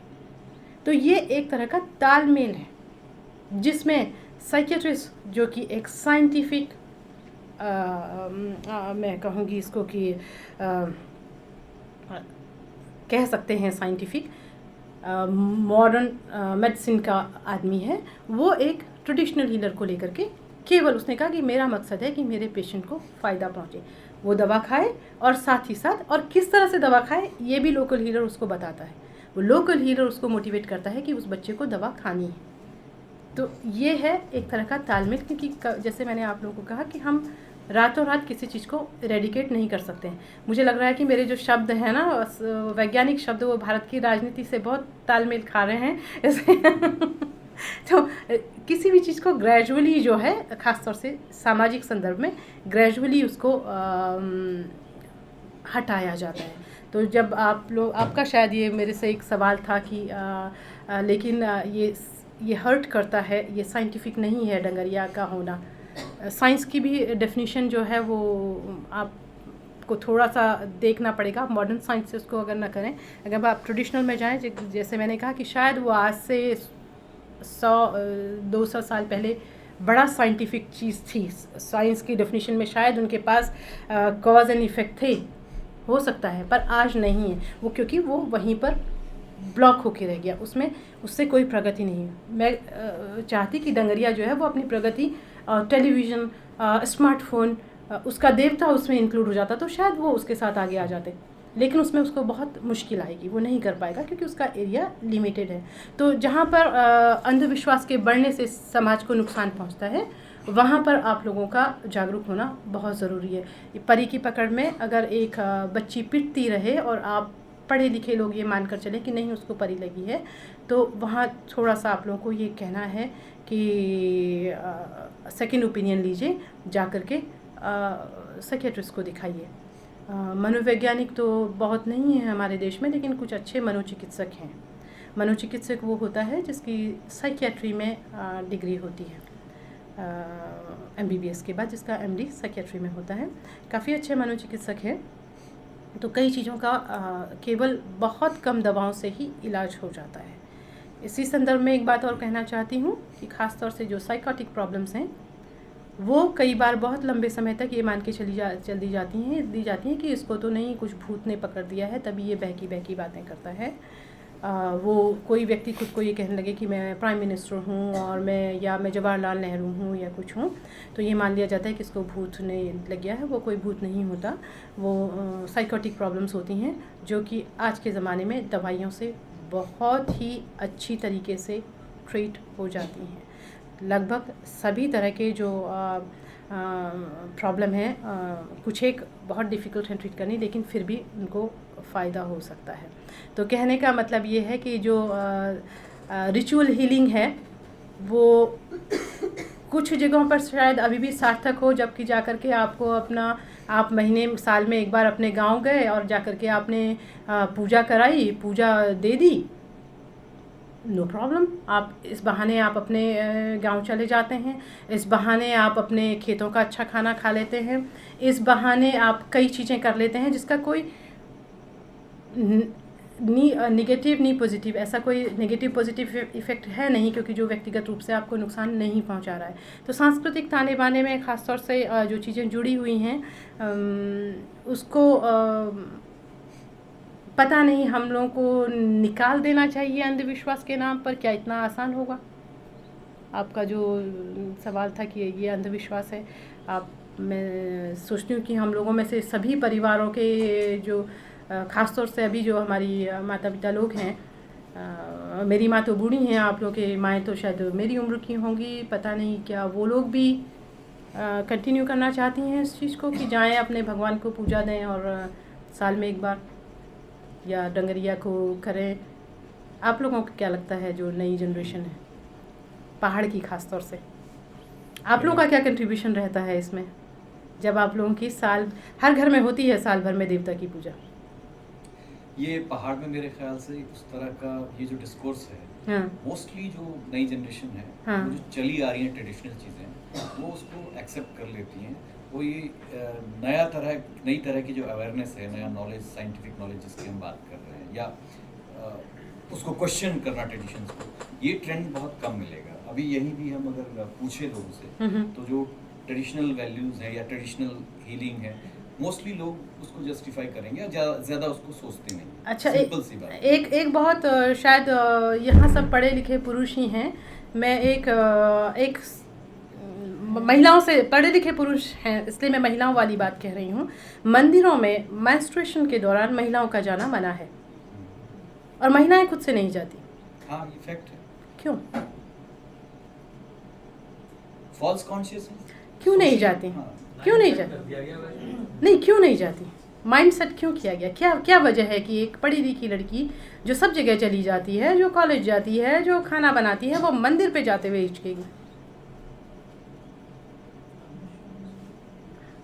नो, अंधविश्वास तो है, क्या वजह है कि वो नहीं तोड़ पाती? इसको क्या कल्चरल प्रैक्टिस के नाम पे एक्सेप्ट कर लें? फिर वही पुराना सवाल है। ये कल्चरल प्रैक्टिस नहीं है। Maybe the awareness of hygiene. Now these days not a hygiene. It's nothing related to hygiene, especially these days. What's the problem? She is coming to the college, there is no problem of hygiene, why is the problem in the temple? Hygiene की problem है तो उसको college भी नहीं आना चाहिए। Some people even don't cook, मतलब वो किचन में भी नहीं जाते। कुछ घर में मैंने यहाँ पर देखा है कि वो घर में भी नहीं देखते अपनी बहू लोगों हाँ, को खाना बनाना। तो ख़ास तौर से मंदिर में, और मैं कह सकती हूँ दावे के साथ कि आप लोगों में से कोई भी हिम्मत नहीं करेगा। नहीं मैं ये एक हाथ खड़ा हुआ देखिए। ये कहना चाह रही हूँ कि ये जो धर्म वाला जो मामला होता है उसमें सबसे ज्यादा डराया जाता है। Exact. आपको It's a अगर डर। आप ऐसे कर लोगे तो आपका बुरा हो जाएगा। और कोई भी व्रत या कोई भी कथा जो होती है उसमें का एक पॉजिटिव होता है, उसने सब कुछ अच्छा किया तो उसका अच्छा हुआ, और उसने अगर थोड़ा सा भी गलत किया तो उसका सर्वनाश हो गया। ये जो डराया जाता है वो It's सबसे a ज्यादा डर। इफेक्ट करता है। इसमें मैं इसके आपको इतना डर डाला गया है। मैं आपको बताऊं, मैं एक वेबसाइट पे ही देख रहा था, ये बीच में कब ये चीज़ आई। लड़की जानबूझकर वो नहीं जाती क्योंकि डर है कि अगर उसने ऐसा कुछ किया तो वो खुद से ज़्यादा किसके लिए डरती है, कहीं मेरे माँ बाप को कुछ ना हो जाए, कहीं मेरे भाई बहनों को कुछ ना हो जाए। तो इतना ज़्यादा डर उसके अंदर डाला गया है महिला के अंदर कि वो खुद से तो वो लॉजिकली वो एक्सेप्ट करती है कि कोई लॉजिक नहीं है। ख़ास तौर से आज की महिला, जिस ज़माने में आप साफ़ सफाई की जो बात थी, ये सारी जो चीज़ें हैं, पता नहीं साफ़ सफाई का भी जो बहुत ये फिर उसमें आ जाएगा। आज अगर हम हाइजीन के लेवल पे देते हैं तो ये लॉजिक नहीं है, लेकिन महिला खुद से इतनी डरी हुई होती है, उसको लगता है कि कहीं उसके जाने से और खुदा ने खास्ता कुछ हो गया तो फिर तो वो बेचारी सारी उम्र जो है वो डिप्रेशन में जिएगी कि क्यों ये मेरी ही वजह से हुआ। वो फट से उसको जोड़ेगी, और जिसको कहते हैं हिंदी में उसके लिए बड़ा अच्छा एक शब्द है गुणाक्षर न्याय। गुणाक्षर न्याय होता है, मेरे पिताजी ने मुझे समझाया था कि जब लकड़ी घुन खाने लगती है लकड़ी को तो उसमें लगता है कि कुछ लिखा हुआ है, तो आप उसको कुछ भी पढ़ लीजिए तो उसे कहते हैं गुणाक्षर न्याय। तो पाराजा कुछ हो गया तो आपने मान लिया कि नहीं ये सच है। तो इस डर की वजह से जो कहना है इनका कि डर, इतना ज़्यादा डर डाल दिया जाता है, तो डर जब ज़रूरत से ज़्यादा होता है तो मानसिक बीमारी बन जाता है। मुझसे मेरे दोस्तों ने पूछा आखिरकार तो क्या क्या प्रॉब्लम लेके लोग आते हैं। मैंने कहा मजाक में बताऊं, सच में प्रॉब्लम है जो मेरा अभी जो आने से पहले मैं बिल्कुल आखिरी वक्त तक काम करती हूँ, मेरे पास बहुत अपॉइंटमेंट्स रहते हैं। तो जो मेरा एक पेशेंट था उसने कहा मैं दुखी हो चुका हूँ अपनी जलन की आदत से तो मेरी सा दोस्त ने हंसने लगी, कहने लगी ये भी क्या बीमारी है। समझ की बात है, उसकी जलन उसको कहना है कि मैं दुखी हो चुका हूँ, अब मुझे नहीं जीना इसमें। तो डर भी एक तरह की मानसिक बीमारी है। जब डर ज़रूरत से ज़्यादा हो जाता है तो वो मानसिक बीमारी हो जाता है। और कल मैं जब अपनी बहू को कह रही थी, मैंने कहा हिंदुस्तान तो मेरे लिए पूरा ही मेरा कैबिनेट है, मेरा क्लिनिक है। तो कहने लगी अच्छा दीदी आप हमको भी उन्हीं में इंक्लूड कर रही हो। मैंने कहा नहीं तुझे नहीं कर रही हूँ, लेकिन जिन चीज़ों को मैं वहाँ बीमारी सोच करके करती हूँ, जैसे जो चीज़ वहाँ बीमारी, मेरा ये कहने का मतलब ये नहीं है कि हम लोग यहाँ सब बीमार हैं, इस बात को ये मत लीजिएगा। कई जो छोटी छोटी चीज़ें हैं जिनको कि हमको नहीं चाहिए कि उनको बीमारी में डालें, लेकिन कई ऐसी बड़ी बड़ी चीज़ें हैं जो कि बीमारी के अंतर्गत आ जानी चाहिए, वो भी नहीं है। उसका नुकसान क्या होता है कि बहुत सी अच्छी चीज़ें जो समाज को दी जा सकती हैं वो नहीं हम दे पाते हैं, बस ये होता है। इसलिए जो बीमारी है उसको रिकॉग्नाइज़ करना अब शुरू कर देना चाहिए। और कई चीज़ें सामाजिक लेवल पर भी पैथोलॉजी हैं। अभी मैं एक एग्जांपल दे रही थी, कई बार फ्रांसीसियों से बात करते हुए जब मैं कुछ बात कहती हूँ तो कहती हैं अरे हाँ 170 साल पहले हम भी ऐसे ही थे, 200 साल पहले, अब हम सभ्य हो गए हैं। यानी कि सभ्यता होना आगे बढ़ना है, पश्चिम की नकल करना नहीं। पश्चिम की नकल करने का मतलब कोट पैंट पहन लेना सभ्यता नहीं है। सब आगे बढ़ना, सभ्यता, हम हर युग में सभ्य होते हैं, लेकिन निरंतर बढ़ते रहना। फिर विवेकानंद को आगे ला रही हूँ क्योंकि Vivekananda was one of the person जिसको पढ़ने के बाद मैंने रूढ़ियों को तोड़ना सीखा। मैं विवेकानंद की ब्लाइंड फॉलोवर नहीं हूँ। विवेकानंद को ही पढ़ते हुए कहीं पर मैंने पढ़ा था कि तालाब मत बनो, नदी बनो। तालाब होने का मतलब होता है आप जहाँ पर होते हैं आप इकट्ठे हो जाते हैं। जब आप तालाब होते हैं तो एक समय के बाद आप सड़ जाते हैं। जब नदी होते हैं तो आप फ्लो करते हैं। तो प्रवाह में रहिए। जो बंधे हुए हैं तोड़िए, उन्हें तोड़िए, आगे बढ़िए। इसमें सबको जो है अपना खुद जो समझ लिया है उनको, मैं आपको अपना निजी बता दूं, मैंने अपनी बेटी और बहू दोनों को मैं खुद मंदिर लेके गया हूं और ना उनका कुछ अनिष्ट हुआ ना मेरा कुछ अनिष्ट हुआ। एक बार लेकिन डॉक्टर साहब हमको थोड़ा डंगरिया के बारे में फिर बताइए कि क्या वो गांव के किसी भी आदमी को का नाम डंगरिया हो जाएगा, क्या होगा, कैसे ये घटना घटेगी कैसे? अच्छा, घटना, हाँ, जहाँ तक मेरा एक्सपीरियंस है, कुमाऊनी कम्युनिटी में मैंने ये देखा है कि जो सो कॉल्ड लोअर कास्ट है उसी में से डंगरिया होता है, जो मुझे दिखी। डंगरिया आपको बताऊं जो नहीं ये बहुत सी चीज़ें हैं। डंगरिया जब आपकी अपनी कम्युनिटी का होता है, अपने देवता का, तो वो आपकी अपनी कास्ट से आता है, क्योंकि वो आपके इष्ट देव, जैसे मैंने आपको कहा कि डंगरिया को जानने के लिए आपको पहाड़ों में देवी देवताओं का कैटेगराइजेशन जानना भी बहुत ज़रूरी है। तो डंगरिया का जब डंगरिया आपकी अपनी कम्युनिटी का होगा, जब डंगरिया आपकी अपनी कम्युनिटी का होगा तो वो आपके ही कम्युनिटी से होगा। जैसे मान लीजिए मेरा सरनेम खरख्वाल है, जो खरख्वाल का डंगरिया होगा, खरख्वाल का जो देवता होगा उसका जो डंगरिया होगा, यानी कि खरख्वाल का एक इष्ट देवता होगा, उस इष्ट देवता का एक डंगरिया होगा। क्यों? जो डंगरिया होगा वो खरख्वाल कम्युनिटी से ही होगा? हाँ, वो खरख्वाल कम्युनिटी से ही मेरा होगा। एक्सपीरियंस। अच्छा, तो आप डिफरेंट, कई तरह के डंगरिया होते हैं, कई तरह के डंगरिया होते हैं। जो बिष्ट है, बिष्ट है, जोशी है, खरख्वाल होते हैं ना, एक जगरिया होता है और एक डंगरिया होता है, एक तो गुरु होता है और एक नाचने वाला होता है, दो होते हैं। अच्छा, ये अभी फिर जागर वाली बात से मैं अभी बहुत पहले हूँ, जागर वाली जो आप आ रहे हैं वो जागर वाली बात पे आ रहे हैं।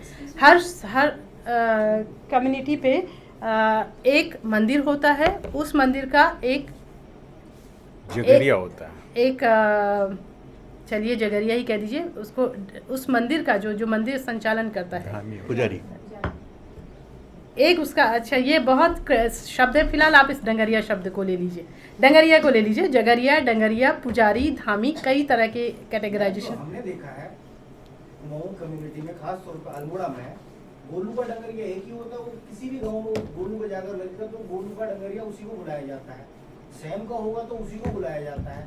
और जनरली ये देखा जाता है कि वो जो सो कॉल्ड लोअर कास्ट है उनमें से होता है। नहीं एक्चुअली। अच्छा, मैं केवल डंगरिया की डिफाइन करती हूँ, कैटेगराइजेशन आप लोग करिए, मेरा बहुत ज़्यादा अलग पॉकेट्स में अलग फिर करिए, अलग अलग पॉकेट्स में। होमोजीनियस कल्चर नहीं है कुमाऊं पूरा, हाँ, अलग-अलग तो केवल डंगरिया जिस शब्द को मैंने इस्तेमाल किया था, उन्होंने कहा कि मैं देवी का डंगरिया हूँ, मैं शिव का नहीं हूँ कहा उसने, मैं गोलू का डंगरिया हूँ। जिन लोगों के मैंने इंटरव्यू किए, मैं फलाने देवता का डंगरिया हूँ, मैं फलानी देवी की डंगरिया हूँ। तो पूछा गया डंगरिया क्या होता है, उसने कहा कि मेरे ऊपर ये देवी आती है। ये उसने कहा कि मैं डंगरिया हूँ, मेरे ऊपर ये देवी आती है, इसका अवतार मेरे ऊपर होता है। अवतार होने का मतलब क्या हुआ, जब मेरे ऊपर अवतार होता है तो मैं नहीं बोलती हूँ, देवी बोलती है। ये डेफिनेशन मुझे उन लोगों ने दी जिन लोगों ने कहा कि मैं डंगरिया हूँ। मेरा काम जो है उसमें करीब मेरे पास 200 से ज़्यादा इंटरव्यूज़ हैं उन लोगों के ऊपर जिन्होंने कहा कि मैं देवी का डंगरिया हूँ, मैं फलाने देवता का डंगरिया हूँ। उसने जब ये कहा तो मैंने उसको पूछा डंगरिया क्या होता है, तो उसने कहा डंगरिया वो होता है जिसके ऊपर ये देवता अवतार लेता है। अब आप जो डंगरिया जगरिया वाला कैटेगराइजेशन है ना, फिर उसके तो जागर में जाना पड़ेगा, वो मैं यहाँ पर नहीं कह रही हूँ। तो वो उसका जो असल में जवाब आपको देना था, क्योंकि डंगरिया होता क्या, तो ये वो व्यक्ति होता है जिस पर एक ख़ास तौर का देवी या देवता अवतार लेता है। वो जिन लोगों ने मुझसे कहा, इसको शायद आप जगरिया कह रहे हो या उन्होंने मुझे डंगरिया नाम दिया। जब मैं पहली बार उन लोगों के पास गई तो मेरे पास कोई नाम नहीं था डंगरिया या जगरिया। मुझे कुछ ऐसे लोग चाहिए थे जिनके ऊपर देवी या देवता आता है, जो हर कम्युनिटी में मिल जाते हैं, जो बैठ करके फिर सारी समस्याओं का समाधान करते हैं, उन समस्याओं का जो समाधान करते हैं। और वो उनकी कई बार ये होता है, कई तो एक ऐसे थी, कई महिलाएं पिथौरागढ़ के इलाके में जो रोज़ 10 बजे से 12 बजे तक डंगरिया का काम करती थी, और वो खुद को उन्होंने डंगरिया कहा। मैंने नाम नहीं दिया, उन्होंने मुझसे कहा कि मैं फलानी देवी का डंगरिया हूँ। उसमें मेरे पास जो डंगरिया थी वो lower caste, high caste, middle class, all the caste, whatever you say. यहाँ तक कि जब मैंने ये काम किया हीलिंग का, तो मैं उन लोगों के पास भी गई जो मुस्लिम धर्म को मानने वाले हैं लेकिन इस काम को करते हैं। लेकिन वो मेरा काम था कुमाऊँ पर, उसमें कोई धर्म से कोई मतलब नहीं था। कुमाऊँ में जितनी भी फेथ हीलिंग है उससे रिलेटेड था। तो उसी में जाते जाते मुझे ये डंगरिया शब्द उन्हीं लोगों का दिया हुआ है। मेरे पास इसकी कोई साइंटिफिक डेफिनेशन नहीं है। ये शब्द जो मुझे 150 जो के आसपास, जो 200 के आसपास मैंने इंटरव्यू किए, इन लोगों ने कहा कि मैं फ़लाने देवी का डंगरिया हूँ, फ़लाने देवता का डंगरिया हूँ, तब जाके कि इसलिए मैं इस शब्द को यूज़ करती हूँ। आगे जाकर जब मैंने फिंजर का आर्टिकल पढ़ा तो उसने जब जागर की बात की है तो वो फिर जागरिया और इन सब की भी बात करने लगा। इसमें मैं बहुत आगे तक नहीं गई हूँ इस वाले कैटेगराइजेशन में, तो इसलिए मैं ये डंगरिया शब्द ही यूज़ कर रही हूँ। तो इस तरह जो ये जो ट्रेडिशनल हीलर्स हैं, हाँ। जैसे आपने अपने एक साथी का उदाहरण उधर एबोरिजिनीज के बारे में दिया, हाँ, हाँ। तो ये वाला जो ट्रेडिशनल हीलर है और as a modern healer, modern therapist, आप हाँ। किसी जगह पर मिल सकते हैं हमारे केस में? हाँ, ये मिल सकते हैं जहाँ पर हम जो जैसे कहा कि हम सोसाइटी से फेथ को इरेडिकेट नहीं कर सकते ना, तो उन लोगों का बड़ा ज़बरदस्त फेथ होता है। जैसे मेरे ही साथ होता था, मेरे पेशेंट्स आते थे, वो मुझसे कहते थे कि मैंने उनको साइकियाट्रिस्ट को रेफ़र किया, कई केसेस बहुत सीरियस थे, दवा खानी शुरू करी, नॉर्मल उसमें आ गए। जैसे ही नॉर्मल उसमें आए तो वो आए मेरे पास, मैं उनको ये कहती थी कि तुम्हें हर महीने मेरे पास आना है फॉलोअप के लिए। तो उन्होंने मुझसे पूछा कि क्या अब हम देवी देवता के पास चले जाएँ, क्योंकि भाई लड़का अच्छा हो गया, लड़की अच्छी हो गई, देवता को देना है उसका ड्यूज़। मैंने कहा आप जाओ, आप जाकर कराओ, जो भी करना है, लेकिन जिस वक्त आपका देवता कहेगा कि दवाई नहीं खानी है, वो आपको नहीं सुनना है, बाकी आपको जो करना है आप करो। क्योंकि दूसरी ओर से वो एक तरह से साइकोथेरेपी का काम करता था, उनको सेटिस्फेक्शन हो गया, वो देवता के पास चले गए, उन्होंने बलि दे दी, उन्होंने कुछ रिचुअल हीलिंग्स कर दी और जो भी किया। लेकिन मुझे प्रोटेक्ट करना है मेरा साइंटिफिक एरिया, मैं यहीं तक लिमिटेड हूँ कि मैं अपने साइंटिफिक एरिया को प्रोटेक्ट। अफ्रीका में बहुत काम हो रहा है, हीलर्स और डॉक्टर्स बहुत अच्छा काम कर रहे हैं अफ्रीका में। एक आप जैसे रिचुअल हीलिंग्स पे वर्क कर रही है, मेरे पास 2 क्वेश्चंस हैं। एक कुमाऊं रीजन में ही नहीं, I think mostly north India में, ऑल इंडिया है, यहाँ पर भी मैंने बहुत देखा है, और शायद उससे इतना पढ़ा लिखा होने के बाद मैं भी शायद उस पर बिलीव रखती हूँ कहीं ना कहीं। मैं भी साइकोलॉजिकल है, भी मैम जानती होंगी, सीता मैम साइकोलॉजी डिपार्टमेंट में है। नज़र लगना, हम लोग नज़र झड़वाते हैं बड़ों से, और थोड़ा ये वाला जो कॉन्सेप्ट साइकोलॉजी में भी थोड़ा सा बेटर फील करते हैं। One thing, this is one question related to what do you feel about it, and the second thing is past life regression. आजकल ये वेस्ट से यहाँ इंडिया में भी बहुत आ रहा है, and I am seeing my. आपको क्या लगता है वेस्ट में गधे नहीं होते? वहाँ भी होते हैं। वो कहीं भी no before that, now it's very traditional. अभी आप देखेंगे तो ट्रेंड में है आजकल, जो मेरे past life के भी फ्रेंड्स हैं वो पास्ट लाइफ रिग्रेशन की तरफ जा रहे हैं। Okay, past life I will not say anything because I don't believe it and I don't have any idea how it works. Maybe एक दिन आप लोग रिसर्च करिए, ढूंढिए, आपकी मशीनों से पता चल जाए, मैं खुशी से स्वीकार कर लूँगी। पास्ट लाइफ के पैरासाइकोलॉजी के बारे में मैं कुछ नहीं कह सकती। नज़र लगना, अगली बार जब किसी को नज़र लगे कुछ मत करिए, रिलैक्सेशन एक्सरसाइज करिए, आपकी नज़र खुद ही हट जाएगी। एंग्जाइटी का लेवल इतना ज़्यादा बढ़ जाता है, उसके जो सारे सिम्टम्स हैं वो पैनिक के सिम्टम्स हैं। मैम सबसे ज़्यादा प्रॉब्लम यहाँ पर ये होती है कि अगर आपको फिजिकली कोई प्रॉब्लम है तो हम डॉक्टर के पास जाते हैं, पर जब हम मेंटली हमें कोई प्रॉब्लम होती है, हम स्ट्रेस में होते हैं, या कई बार उससे भी ज़्यादा कई प्रॉब्लम होती है खासकर महिलाओं को, तो कोई भी साइकियाट्रिस्ट के पास जाना या किसी से काउंसलिंग करवाना, इस तरीके का ट्रेंड है ही नहीं कि हम अपनी प्रॉब्लम किसी को बताएं, या अगर हम किसी को बोलते भी हैं कि आप जाइए थोड़ा काउंसलिंग करवाइए, तो सीधे बोलते थे कि क्या हम पागल हो गए कि जो हम काउंसलर के पास जाए।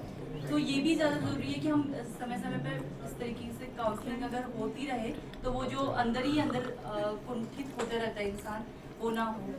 हाँ, टैबू सारी दुनिया में है। मनोवैज्ञानिक के पास जाना सभी को यही लगता है कि हम पागल नहीं हैं, वो ये कई जगह पर हैं, यहाँ ज़्यादा हैं वहाँ कम हैं। कई लोगों को ये लगता है कि वो धीरे धीरे आप लोगों को अवेयर करना पड़ेगा लोगों को। एक बार कोई चला गया, पहले तो देखिए आप अपने यूनिवर्सिटी लेवल पे शुरू करें, अपने साइकोलॉजी डिपार्टमेंट से मांग करें कि वो काउंसलिंग चलाए, वहीं से शुरुआत करें तो लोगों में एक पॉजिटिव पढ़े लिखे समाज से आने लगे। मेरा एक क्वेश्चन ये है कि जैसे कोई साइकोलॉजिस्ट है, अगर साइकोलॉजिस्ट अपने आप में, जैसे आपने जो एनालाइज किया, साइकोलॉजिस्ट उसको इस तरह से एनालाइज कर रहा है कि जो वो बिलीवर है वो मानता है कि ये चीज़ें होती हैं, कई बार ये गड़बड़ भी हो सकती है, कोई साइंटिस्ट माना पीएचडी कर लिया, प्रोफेसर हो गया साइंस का, उसके बाद रॉकेट छोड़ने के लिए अगर नारियल तोड़ता है, तिलक लगा के जाता है या नमाज पढ़ने लगता है उसको करने के लिए, तो साइंस और इसके रिचुअल्स के बीच का जो गैप है, तो इसको फिर कैसे देखेंगे? आप लोगों की जिम्मेदारी है। तो अगर तोड़े इसको। साइकोलॉजिस्ट खुद उसमें पोजीशन की संभावना है, तो हमारे यहाँ तो साइकोलॉजी की भी हालत वो है। हाँ नहीं, आपका कहना सही है। डॉक्टर भी बोलते कि भगवान के हाथ में है, तो वो fear of failure. एक मेरा भी क्वेश्चन था। जी। आपने परी की बात की, डंगरिया की बात की, और आपने 2-3 बार विवेकानंद जी को कोट किया। जी। तो ये जो मिस्टिक्स का फिनोमेनन है, क्योंकि बहुत कुछ जो आपको डंगरिया में मिलता है, परी में मिलता है, इन फिनोमेनन में मिलता है, वो चीज़ें आपको विवेकानंद में भी मिलेगी, मिस्टिक्स में भी खूब मिलती है। विवेकानंद का जन्म ही वो। तो मिस्टिक्स की कैटेगरी, मिथ भी बन जाता है। अच्छा।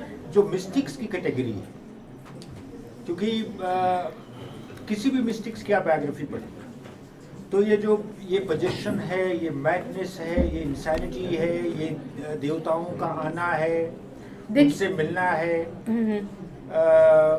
ये फिनोमेनन बार बार रिपीट होती है। विवेकानंद जी का एक किस्सा मुझे याद आता है कि रामकृष्ण वाज लॉन्ग गॉन और he wanted to change his guru, he was looking for a new guru, और वो कहीं बैठे हुए हैं और विवेकानंद के श्री रामकृष्ण उनके सामने आ गए हो कि मैं तो यहीं हूँ तुम्हारे पास। Just one example. The mystic and all these things, पिताजी को मैं विवेकानंद से भी पहले कोट करूँगी। हुआ ये कि मेरी उम्र 14-15 साल की थी और हर लड़की की तरह मैं भी जो है गुलशन नंदा का उपन्यास घर ले आई। पिताजी ने उपन्यास देखा, उन्होंने कहा बिटिया ऐसा है, ये आप छोड़िए, आप ये पढ़िए। उन्होंने मेरे सामने विवेकानंद साहित्य रख दिया। विवेकानंद साहित्य की सबसे बड़ी खूबी ये हुई कि वो थोड़ा सा उसमें कुछ पढ़ने लिखने को मिला। उसके बाद मेरे पिता ने मुझसे कहा कि दत्तात्रेय के 12 गुरु थे, यानी कि शिक्षा आप कहीं से भी ले सकते हैं। इसका मतलब ये नहीं कि आप कौवे से शिक्षा ले रहे हैं तो आप कौवे की तरह काँव काँव करना भी शुरू कर दीजिए। मैंने विवेकानंद से बहुत कुछ सीखा, लेकिन विवेकानंद की जो आप कह रहे हैं, मैंने पहले भी कहा कि फॉलोवर नहीं हूँ, और मिस्टिक और जितनी भी मिस्टिकल चीज़ें हैं पर्सनली मेरा उनमें कोई विश्वास नहीं है। मनोवैज्ञानिक होने के नाते मेरा मनोवैज्ञानिक होना मुझे मना करता है कि मैं इन चीज़ों में विश्वास करूं। मेरी मजबूरी है कि मुझे मनोविज्ञान के साथ ज़्यादा ईमानदार होना है, न कि अपने फेथ के साथ। इसलिए मैं किसी भी मिस्टेक पर, किसी भी इन चीज़ों पर आपसे, जैसे मैंने कहा कि मैं पैरासाइकोलॉजी पर कोई भी बात नहीं करूँगी, क्योंकि मेरी ईमानदारी मनोविज्ञान के साथ है। लेकिन मैं कह रहा था खाली रिलेट करने की बात है कि एक उसी स्केल के एक एंड पे आपके मिस्टिक्स हैं और उसी के जो बॉटम लाइन है वो आपका डंगरिया है, जो प्रिमिटिव है, जो ट्राइबल है, जो अनएजुकेटेड है, नहीं, जो मेरे लिए दोनों एक ही हैं। और दूसरी स्केल पे आपका वो मिस्टिक बैठा हुआ है जो आपके I mean if you go for the best of the mystics, ये हैं जो कैम्ब्रिज के पढ़े हुए हैं, कैम्ब्रिज के ग्रेजुएट्स हैं, they had highest kind of education, most scientific minds.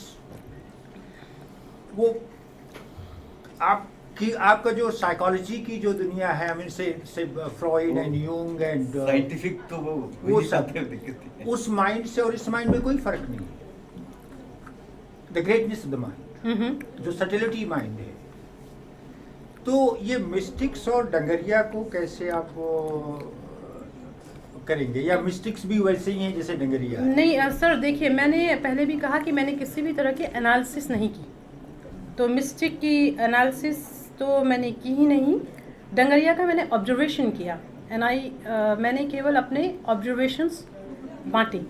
उस ऑब्जर्वेशंस में जहाँ पर मुझे पैथोलॉजी नज़र आई मनोवैज्ञानिक होने के नाते, और जो पैथोलॉजी मैंने ट्रीट की मनोवैज्ञानिक होने के नाते, उसे बांटा। मिस्टिक की पर्सनैलिटी का हम एनालिसिस करने बैठे, हो सकता है कर सकते हैं। जैसे मैंने आपको बताया कि हाइपर एंक्सियस पेशेंट्स जो होते हैं उनकी 4 विज़न बहुत आगे तक देख सकते हैं। जब हम आप बहुत आगे तक देख सकते हैं तो बहुत सी चीज़ों को हम प्रेडिक्ट कर सकते हैं। जहाँ तक की बात मिस्टिक की है, मिस्टिक का रिलेशन अगर इंटेलिजेंस से है तो हो सकता है उसका कोई रिलेशन हो। मिस्टिक का रिलेशन अगर मिस्टीरियस से है, मिस्टीरियस जिसको मैं देख ही नहीं पाती, जहाँ तक मेरे पास रोशनी नहीं है उसको मैं अंधेरे में देखने की कोशिश नहीं करती। जहाँ तक मेरे पास रोशनी है ठीक है, जिसको मैं अपनी रोशनी में देख सकती हूँ। तो मिस्टिक का दोनों का रिलेशन मैंने कभी सोचा नहीं करने का कि जो लोग मिस्टिक पर्सनैलिटी हैं और उसके बाद जो डंगरिया हैं, मैं तो केवल डंगरिया की सोशल और कल्चरल इम्पोर्टेंस और उनका रिलेशन, मैंने यहाँ तक कि डंगरिया की कैसे काम करता है इस पर नहीं किया है, पर्सनैलिटी पर कुछ काम है, डंगरिया की पर्सनैलिटी पर, ख़ास तौर से फीमेल डंगरिया की पर्सनैलिटी पे काम किया है। मिस्टिक पर मैं आप लोगों को कुछ भी नहीं कह पाऊँगी।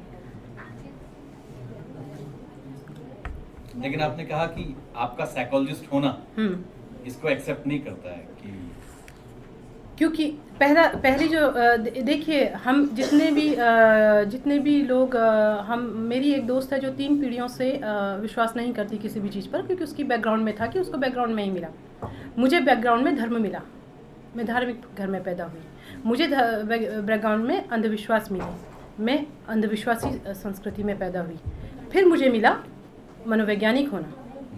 अब मेरे पास 2 चीज़ हैं, मैं या तो अपने उस अनुभव, संस्कृति और परिवार के फेथ के प्रति फेथफुल रहूं, या मनोविज्ञान के प्रति, क्योंकि मनोविज्ञान मुझे खींचता है, इसलिए मैं उसके प्रति ईमानदार होना।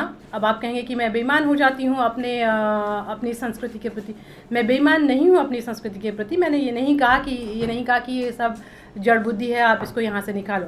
मैंने कहा कि मैं इसको केवल मनोवैज्ञानिक की ही दृष्टि से देख पाऊँगी, मुझसे ये उम्मीद मत करिए कि मैं इसे किसी और दृष्टि से देख पाऊँगी। ये केवल देखने के लिए था, उसके एनालिसिस करने के लिए, कि मेरा मनोवैज्ञानिक होना वहाँ पर बाधा डाल देता है, क्योंकि वो परिवार और से संस्कृति से आगे निकल गया। Does it limit you? I mean, being a say psychologist. No, it doesn't limit me. It gives me more independence. No, when you refuse to see beyond that framework of being a psychologist. If I don't have light, how can I see? Give me the light, I will see. I have the light, which the name of my torch is psychology. I don't have any other light. Give me the light. Give me the light of science. Give me the light of anything. नहीं, इसको अगर थोड़ा सा और जैसे बहस करने के लिए ही बहस करें, तब आपने अपने परदादा को नहीं देखा और उनको देखने की कोई लाइट भी हम आपको नहीं दे सकते, इसका मतलब वो नहीं है। नहीं, देखिए, मैंने अपने परदादा को नहीं देखा, उनके मैंने नहीं, मेरे लिए तो नहीं है ना। How can I believe that I had one pardada? How can I believe? It was told to me. Nobody can prove.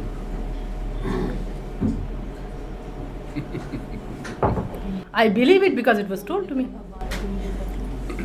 सीधा जैसे आपने अभी एक बात बोली, मतलब मैं एक चीज़ सजेस्ट करना चाहूँगी। अभी एक मूवी आई थी बॉलीवुड की है, मैं एक्टर्स के नाम बोल रही हूँ, आंखों देखी। मतलब वो पर्सन सिर्फ उसी चीज़ पे बिलीव करता था जो आंखों देखी, जो उसने रियल में एक्सपीरियंस कर ली। और हमारे यहाँ जो कल्चर में ये जो चीज़ें हैं, मोस्टली हम सुनी सुनाई चीज़ों पे ही बिलीव करते हैं और ऐसे ही बड़े हो जाते हैं, ऐसे ही चले जाते हैं दुनिया। वो जो एक मतलब आउटवर्ड स्टेप है, वो हम लोग नहीं लेते। जैसे मैं भी मम्मी से पूछती थी कि मम्मा ऐसे ऐसे आप मेंस्ट्रुअल साइकिल पीरियड पे क्यों नहीं जा सकते, क्या उनके पास आंसर नहीं था, बिकॉज वो भी ऐसे ही बड़े हुए हैं। हम लोगों ने आंसर ढूंढने की कभी कोशिश नहीं की। सेकेंड थिंग, ये मैं अपनी इंक्विजिटिव नेचर की वजह से, मैंने बुद्धिस्ट टेक्स्ट में ये चीज़ पढ़ी थी कि जब फीमेल्स को इंक्लूड नहीं कर रहे थे उसमें मठ में, कि फीमेल्स क्यों इंक्लूड नहीं की जा रही थी, कि उस टाइम पर जो साइकिल है, मतलब जो मेडिटेशन जब वो लोग करते हैं तो एनर्जी साइकिल डाउनवर्ड रहता है, तो एनर्जी साइकिल को ऊपर कंसंट्रेट करने के लिए उस टाइम पे female is not suitable for that, मतलब जो बुद्धिस्ट टेक्स्ट में लिखा हुआ था। तो I don't know it is scientifically किस चीज से वो रिलेटेड हो सकता है। नहीं, if they can prove it in the laboratory, where is the problem? देखिए, मेडिटेशन को, जब साइकोलॉजी ने मेडिटेशन को तो नहीं लिया है, जो रेस्पिरेशन को लिया, बिकॉज वी हैव स्टडीज, हमने रेस्पिरेशन करवाया, लेबोरेटरी में करवाया, उसके न्यूरोलॉजिकल इफेक्ट्स देखे ब्रेन में, then we have started giving the respiration as relaxation. Please ma'am, जब आप अपने किसी पेशेंट को एक तरह से क्लिनिकल वो ट्रीट कर रहे हैं, तो आप उसके फिर बिलीफ को, आपको अपनी तरफ से आप एक डिसबिलीफ रखती हैं, देन आप स्टार्ट करते हैं? मैं न्यूट्रल होती हूँ। मेरा पेशेंट धार्मिक भी हो सकता है, अधार्मिक भी हो सकता है। जब एक बार मेरा एक आर्टिकल पब्लिश हुआ फ्रेंच न्यूज़पेपर में, तो उसमें मेरा एक सेंटेंस था कि जो लोग धार्मिक होते हैं उनको डिप्रेशन से छुटकारा पाने में आसानी हो जाती है। मैंने मजाक में लिखा अच्छा है धार्मिक हो जाओ, और मेरे सारे जो दोस्त हैं वो अधार्मिक हैं और मैंने बहुत गालियाँ खाई। मैंने कहा भैया समझने की कोशिश करो, मैंने ये नहीं लिखा कि आप धार्मिक हो जाओ, मैंने लिखा कि ये एक साइंटिफिकली प्रूफ है कि जो लोग डिप्रेशन में साइकोथेरेपी ले रहे होते हैं उनको वहाँ पर हम लोग इस्तेमाल करते हैं उनका धार्मिक होना। आपके सवाल का जवाब ये भी है कि जो लोग धार्मिक होते हैं, जो पेशेंट धार्मिक हैं, तो उनको मैं कहती हूँ जाओ, जाके चर्च जाके थोड़ी देर रिलैक्सेशन कर लो, तुमको अच्छा लगेगा। Is the problem. वो अगर मुझसे कहे, जैसे पहाड़ का पेशेंट मुझसे कहता था कि मैं डंगरिया के पास जाके पूजा दे दूँ, मैं अपनी ओर से कुछ सजेस्ट नहीं कर रही हूँ, तो मैं उसको माना, वो उसकी प्रॉब्लम है, मेरी नहीं। जब बस उसकी इस एक्टिविटी से मेरे काम में बाधा नहीं आनी चाहिए। अगर उसकी इस एक्टिविटी से मेरे काम में बाधा आती है तो मैं वो कहती हूँ कि या तो उधर जाओ या इधर रहो, जहाँ पर उससे बाधा आने लगती है। फिर दूसरी बात ये हो जाती है कि मैं मनोवैज्ञानिक हूँ तो मुझे मनोवैज्ञानिक ही रहना पड़ेगा, मैं कुछ और नहीं हो सकती। मैं भी कहना चाहूँगा, हाँ। सबसे इम्पोर्टेंट बात ये होती है कि जो फेथ होता है, फेथ से कभी किसी को बाधा नहीं आती। और फेथ और सुपरस्टिशन में दो एक तरह से, एक मेन रीज़न ये है जो कि सफिशिएंट है एक तरह से देखा जाए। फेथ वो चीज़ है जिसको गलत या सही प्रूव नहीं किया जा सकता, फेथ। और सुपरस्टिशन वो चीज़ है जिसको फेथ है, बिलीव है किसी चीज़ में, लेकिन अगर कोई साइंटिफिकली उसको ये कहते हैं कि इट इज़ रॉन्ग, वो साइंटिफिकली गलत प्रूव हो जाए तो सुपरस्टिशन हो जाता है। तो उस कंडीशन में ये तो नहीं हो कह सकते ना कि हमें फेथ छोड़ देना। नहीं, फेथ का एग्जाम्पल दीजिए, मुझे शब्दों से ज़्यादा ना उदाहरण ज़्यादा समझ में आते हैं। एक्चुअली ये है कि सपोज कि मेरा फेथ है कि I believe in God, okay, ठीक है, इट्स माय फेथ। लेकिन अगर मैं ये करना चाहूँ कि फला जो एक गुरु है, he is the representative of God, तो जो ये कहेंगे वही मैं करूँगा, ठीक है, ये भी मेरा एक फेथ का हिस्सा हो गया। लेकिन थर्ड पर्सन ने या सेकंड पर्सन ने इस चीज़ को प्रूव कर दिया कि यार ये जो तुम कर रहे हो वो गलत है। अगर तुम्हारा उस पे है तो वो दोनों चीज़ों को गलत प्रूव करने की कोशिश करता है कि आप इस गुरु में यकीन रखते हैं और उसमें यकीन करते हैं, मैं इसको भी गलत प्रूव करना चाहता हूँ, उसको भी गलत प्रूव करना चाहता हूँ, ठीक है सर। तो अगर उसने इसको गलत प्रूव कर दिया, दोनों को प्रूव कर दिया, तो इसका मतलब मैं सुपरस्टिशियस था। और अगर वो एक को प्रूव कर सकता है गलत, तो इसका मतलब मैं कहीं सुपरस्टिशियस हूँ और एक जगह में सही हूँ, क्योंकि उसको गलत प्रूव नहीं किया। अगर मैं ये कहूँ कि ये कप मेरा भगवान है और मुझे इस पर विश्वास है, आप तो बिल्कुल गलत कह देंगे, आप कहेंगे कि ये कागज़ का कप है, तुम्हारा भगवान कैसे हो सकता है? इसको प्रूव किया जा सकता है? नहीं, आप तो प्रूव करेंगे, मैं कहूँगी कि ये मेरा भगवान है और आप कहेंगे कि नहीं ये कागज़ का ग्लास है। मेरा फेथ हुआ ये या सुपरस्टिशन? नहीं, ये तो फेथ हुआ। एक मुझे विश्वास और अंधविश्वास, दो शब्द मैं कोट करूंगा जिनको आप कोट नहीं करते, हालांकि मैं मानता नहीं उस तरह की फिलॉसफी को। रजनीश ओशो, जिसने इंडियन स्पिरिचुअलिज्म पे काम भी किया और एक तरह से बहुत सारे पाखंडों पे छोड़ दी, वो बोलता था कि जो विश्वास है उसका कोई लॉजिकल बेस नहीं होता उस तरह से। अब कोई लॉजिकल बेस नहीं है विश्वास का, और अंधविश्वास का भी नहीं है, तो दोनों एक ही है बोलता है वो, विश्वास और अंधविश्वास उस सेंस में। एक आपकी बात पे फेथ हीलिंग पे मुझे एक चीज़ याद आई कि फेथ और फेथ हीलिंग पे मुझे एक घर का अपना एक एग्जांपल याद आया कि मेरे बेटे की तबीयत अगर डाउन होती है तो माँ से कहता है कि थोड़ा मेरा सर दबा दो, और माँ जाती है और 10 मिनट 15 मिनट उसका सर दबाएगी बच्चे का और वो ठीक हो जाता है। And it happens again and again. वो पता नहीं क्या माँ का हाथ लगता है वो ठीक हो जाता है। तो ये till now it's working. The moment next time when he will have problem and mother is not there, what he will do? मान लीजिए कि एक दिन वो है, उसको दर्द हो रहा है और माँ कहीं चली गई है 4 दिन के लिए, इन दिस केस क्या करेगा बच्चा अगर उसको दर्द हो गया तो? Of course he'll manage some way. I mean, mother is not all the time around. This happens in West also. Then they come to us. They are with this question. The day I will not be there, what he will do? This is the difference between in West they are taking it as problem. जब तक चल जाता है waste में नहीं चल सकता। तो यही, क्योंकि जब आपने मुझसे ये कहा कि मेरे पास खुद ऐसी एक समस्या आई, उन्होंने कहा जिस दिन मैं नहीं होंगी इसके पास तब क्या होगा, आपको इसको मुझसे सेपरेट करना है। वहाँ सेपरेशन बहुत बड़ी चीज़ मानी जाती है, यहाँ सेपरेशन जो है कल्चरली बहुत ख़राब चीज़ मानी जाती है। यहाँ जो अगर वहाँ कोई बच्चा अपने माँ बाप से नहीं संपर्क तोड़ पा रहा है तो उसको कहते हैं कि अब ऐसा है कि अम्बिलिकल कॉर्ड काट डालो, और हमारे यहाँ कहते हैं कि कभी नहीं कटनी चाहिए। This is the things, the question मैंने आपको कहा, तो वो जो समस्या है यही चीज़ समस्या हो जाएगी, क्योंकि इसके भी बहुत सारे मनोवैज्ञानिक कारण हैं। पर जब उसका सर दर्द ठीक हो जाता है तो where is the problem? Till it goes it's okay. The problem is when the person will be not there also. नहीं, अम्बिलिकल कॉर्ड काटने की जो परंपरा है वो हिंदुस्तान में भी है। वो तो सब जगह कॉर्ड नहीं कटेगी तो बच्चा मर जाएगा। नहीं, हमारे यहाँ एक दूसरा, जैसे गुरु और डिसाइपल के बीच में कहते हैं कि डिसाइपल जिंदगी भर गुरु के पैर छूता है, लेकिन जब उसको रियलाइजेशन होता है तो वो गुरु के सर पे खड़ा होता है। So that is when he breaks, when he severs that umbilical cord. तो वो हर जगह है। I mean, say when you are young, you are all the time running to your parents. But such things, but you grow up, you do grow up. Yeah. Many things which are considered like anxiety, panic, वो हमारे देश में normality में आ जाती हैं। जैसे अभी नज़र लगना कहा, पैनिक अटैक हुआ, माँ ने उतार दी नज़र, उतनी देर में तो पैनिक अटैक ख़त्म हो जाता है।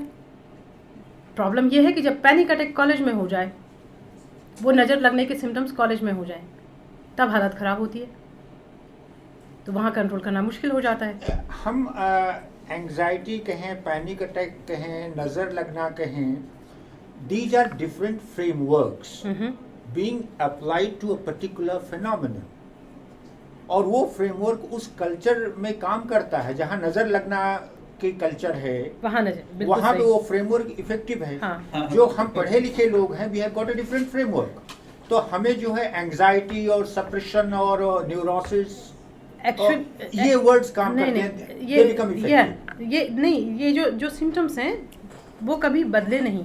हम ये नहीं कहेंगे कि कैंसर आज पैदा हुआ है, कैंसर हमेशा था, आज उसकी डायग्नोसिस होती है, डिफरेंस इतना ही है। जब नज़र लगना जो है वो वही है जो एंग्जाइटी में है। जब नज़र लगना, वही सिम्टम्स हैं। नज़र लगना माने हाथ फिरा, माने थोड़ा सा राई मिर्चा जला दी, नज़र भाग गई, उसकी जो साइकोथेरेपी है वो हो गई। प्रॉब्लम तब होती है जब ये बच्चा जिसको नज़र लगी वो चला गया न्यूयॉर्क और वहाँ उसको नज़र लग गई, उसको वही सिम्टम होने लगे जो नज़र लगने पे हैं। ये हाइपोथेटिकल क्वेश्चन, क्योंकि बच्चा जब न्यूयॉर्क चला जाएगा तो उसको तो फिर फ्रॉइड और यूंग की जो है टर्मिनोलॉजी मिल गई, उसको different, yes he has got a different framework. He'll go to Freud, he'll go to Jung. But if he will not go to Goludev. Freud Jung तो old generation के हो गए, अब तो लेंज की बात कर लीजिए, नहीं, उसकी बात कर लीजिए, psychoanalysis। तो this framework it works. That's why I told you till it works, no problem. The problem is जब वो नहीं काम करेगा। जब तक ये काम करता है कोई प्रॉब्लम नहीं है, लेकिन कई विश्वास, फिर कहती हूँ कि सीमाएं तोड़ो, आगे बढ़ो। नहीं एनीवे किसी के पास और क्वेश्चंस हैं? यदि आप लोग कोई क्वेश्चन पूछना चाहते हैं, नहीं तो उसको फिर आगे बढ़ाएं। हाँ, यस। जैसे कि अभी आपने बात कही वुमेन्स के बारे में, जैसे आपने कहा कि एक तो जो उनके विश्वास हैं, तो उनको विश्वास को हम तोड़ नहीं सकती हैं। दूसरी बात, हम भी, हमारा ऐसा जो हमारा बेस भी ऐसा रहा है कि हम भी उस चीज़ से जुड़े हुए हैं। तो लेकिन अब जैसे कि सभी पढ़े लिखे समाज के हैं, तो वो लोग तो हमेशा कोशिश करते हैं कि हम कम से कम इससे प्रभावित हैं, और हमारे हेल्थ को प्रभावित कर रहा है कोई चीज़, तो उसको हम धीरे धीरे दूर करने की कोशिश करते हैं। तो उसके बावजूद भी अभी आपने पेपर में कुछ घटनाएं देखी थी, काफ़ी पढ़ी लिखी, यहाँ तक कि डॉक्टरेट वो कर रही थी, 2-3 केसेस ऐसे हुए कि उनको सुसाइड करने पर मजबूर हुआ। तो मैं ये चाह रही हूँ कि एक तो ये कम्युनिटी रेडियो की बात आ रही है, यहाँ पर तो हम एक छोटा सा एरिया जो लेंगे, वहाँ से स्टार्ट करेंगे।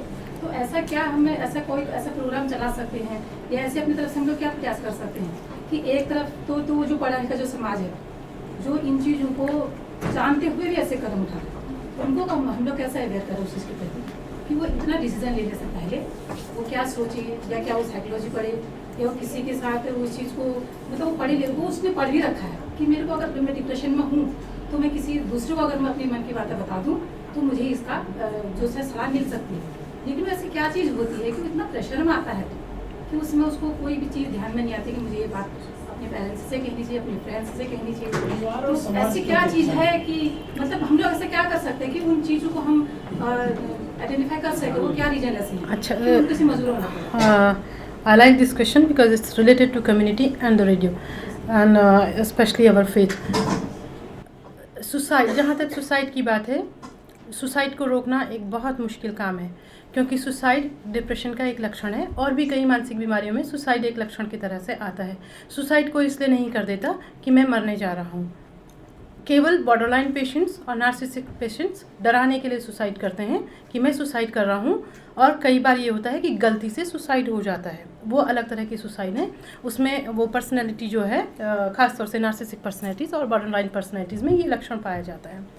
नहीं तो सुसाइड मानसिक बीमारियों का एक लक्षण है। जब मैं लक्षण की बात करती हूँ तो लक्षण होता है, जैसे आपको टाइफाइड होता है तो उसके लक्षण होते हैं, मानसिक बीमारियों के भी लक्षण होते हैं। इसका मतलब ये हुआ कि आदमी, जो इंसान सुसाइड करता है, वो किसी तरह के सामाजिक दबाव में नहीं करता कि वो अपना कुछ काम नहीं कर पा रहा है। हार कर आदमी, गिरा हुआ आदमी खड़े होने की कोशिश करता है। हार कभी भी आदमी को सुसाइड करने के लिए प्रेरित नहीं करती। सुसाइड आदमी तब करता है जब उसको लगता है कि अब मेरे लिए कोई भी दरवाज़ा खुला नहीं है, अब मैं कुछ भी नहीं कर सकता हूँ, जब उसको कोई भी आशा नहीं दिखाई देती है, जिसका दूसरा नाम अंग्रेजी में डिप्रेशन है। आप पूरी तरह से ख़त्म हो जाते हैं मानसिक रूप से। आप कोई भी तरह का, किसी भी तरह का आपका सोच की प्रक्रिया काम नहीं करती है। तो जब आप लोग कम्युनिटी रेडियो शुरू करें तो सुसाइड के बारे में पहले तो अवेयरनेस, जागरूकता पैदा करें कि मरने की अगर इच्छा हो तो हमेशा अपने डॉक्टर से बात करे व्यक्ति, क्योंकि जो मरने की इच्छा है वो इच्छा इसको समझने की कोशिश करे कि नहीं, मेरा अब दुनिया में मन नहीं लगता। जैसे ही किसी के अंदर ये भाव आए, बेहतर है कि ये इस बात को अपने डॉक्टर से जा कर के बोले। एक बार वो अपने डॉक्टर से जा कर के बोलेगा तो एटलीस्ट उसकी बात को किसी प्रोफेशनल ने सुना, किसी घर के व्यक्ति ने नहीं। दूसरी बात, जब आप कहती हैं कि घर के व्यक्ति से क्यों नहीं कहता कोई, इतना कैसे, मैं बचा लेता उसको, पर मैं बचा लेता उसको हम तब कहते हैं जब वो व्यक्ति मर चुका होता है। होता यह है कि जब हम सिचुएशन में होते हैं हम सुनते नहीं। कोई व्यक्ति हमारे पास आ रहा है, माँ मैं बिल्कुल थक चुकी हूँ ना, मेरा अब मन ही नहीं हो कुछ करता। अरे खड़ी हो, देख, साहसी बन, अपने पाँव पर। क्या होता है कि हम तुरंत उसको कोशिश करते हैं कि धक्का दे करके खड़ा करने की, हम में सुनने की ताकत नहीं होती है। यही वजह होता है कि व्यक्ति नहीं कहता। उसको लगता है कि मैं, दूसरी बात, उसको लगता है कि अगर मैं अपने माँ बाप से कहूँगा या मैं अपनी पत्नी से कहूँगा, मैं अपने पति से कहूँगा तो मैं उन्हें दुख पहुँचाऊँगा, तो वो अपने आसपास के लोगों को दुख नहीं पहुँचाना चाहता। सुसाइड करने वाला व्यक्ति सब कुछ अपने साथ ही लेकर के चला जाता है, क्योंकि उसने इसको किसी से कहा नहीं होता है। जहाँ तक बात है सुसाइड को प्रिवेंट करने की, ये हम प्रोफेशनल्स के लिए भी बहुत मुश्किल काम है, बहुत मुश्किल काम है सुसाइड को प्रिवेंट करना। जहाँ की सुसाइड के प्रिवेंशन की हॉटलाइंस चलती हैं, जहां आप किसी भी समय, जैसे ही आपको सुसाइडल नीड हो, आप बात कर सकते हैं। लोगों को ये कहा जाता है जैसे ही आप इस तरह की फीलिंग हो आप बात करिए। जब उसकी एक फ़ोन लाइन है, जैसे आपके पास इमरजेंसी की होती है, आप इस नंबर पे कॉल करिए। जब उन देशों में सुसाइड को नहीं प्रिवेंट किया जा सकता, तो हमारे देश में कई बार तो ये है कि कुछ तो इसलिए बच जाते हैं, किसी ने बात कर दी, किसी ने लड़ाई झगड़ा हो करके परिवार टूट जाए, वो बेहतर स्थिति है कि शांत रह करके एक व्यक्ति ख़त्म हो जाए। तो सुसाइड के बारे में, अगर आप सुसाइड को लेकर के कह रही हैं तो आपको अवेयर करना होगा, पर उससे भी पहले अवेयरनेस आप इस बारे में करिए। अवेयरनेस के मसले पे एक सवाल था मेरा जी, कि जो सुसाइड के केसेस देखे जाते हैं मैक्सिमम संपन्न क्षेत्रों में होते हैं, महानगरों में होते हैं। विकसित देशों में, विकासशील गरीब देशों की अपेक्षा ज्यादा देखने को मिलता है। इसके पीछे नहीं, सुसाइड सब जगह होते हैं।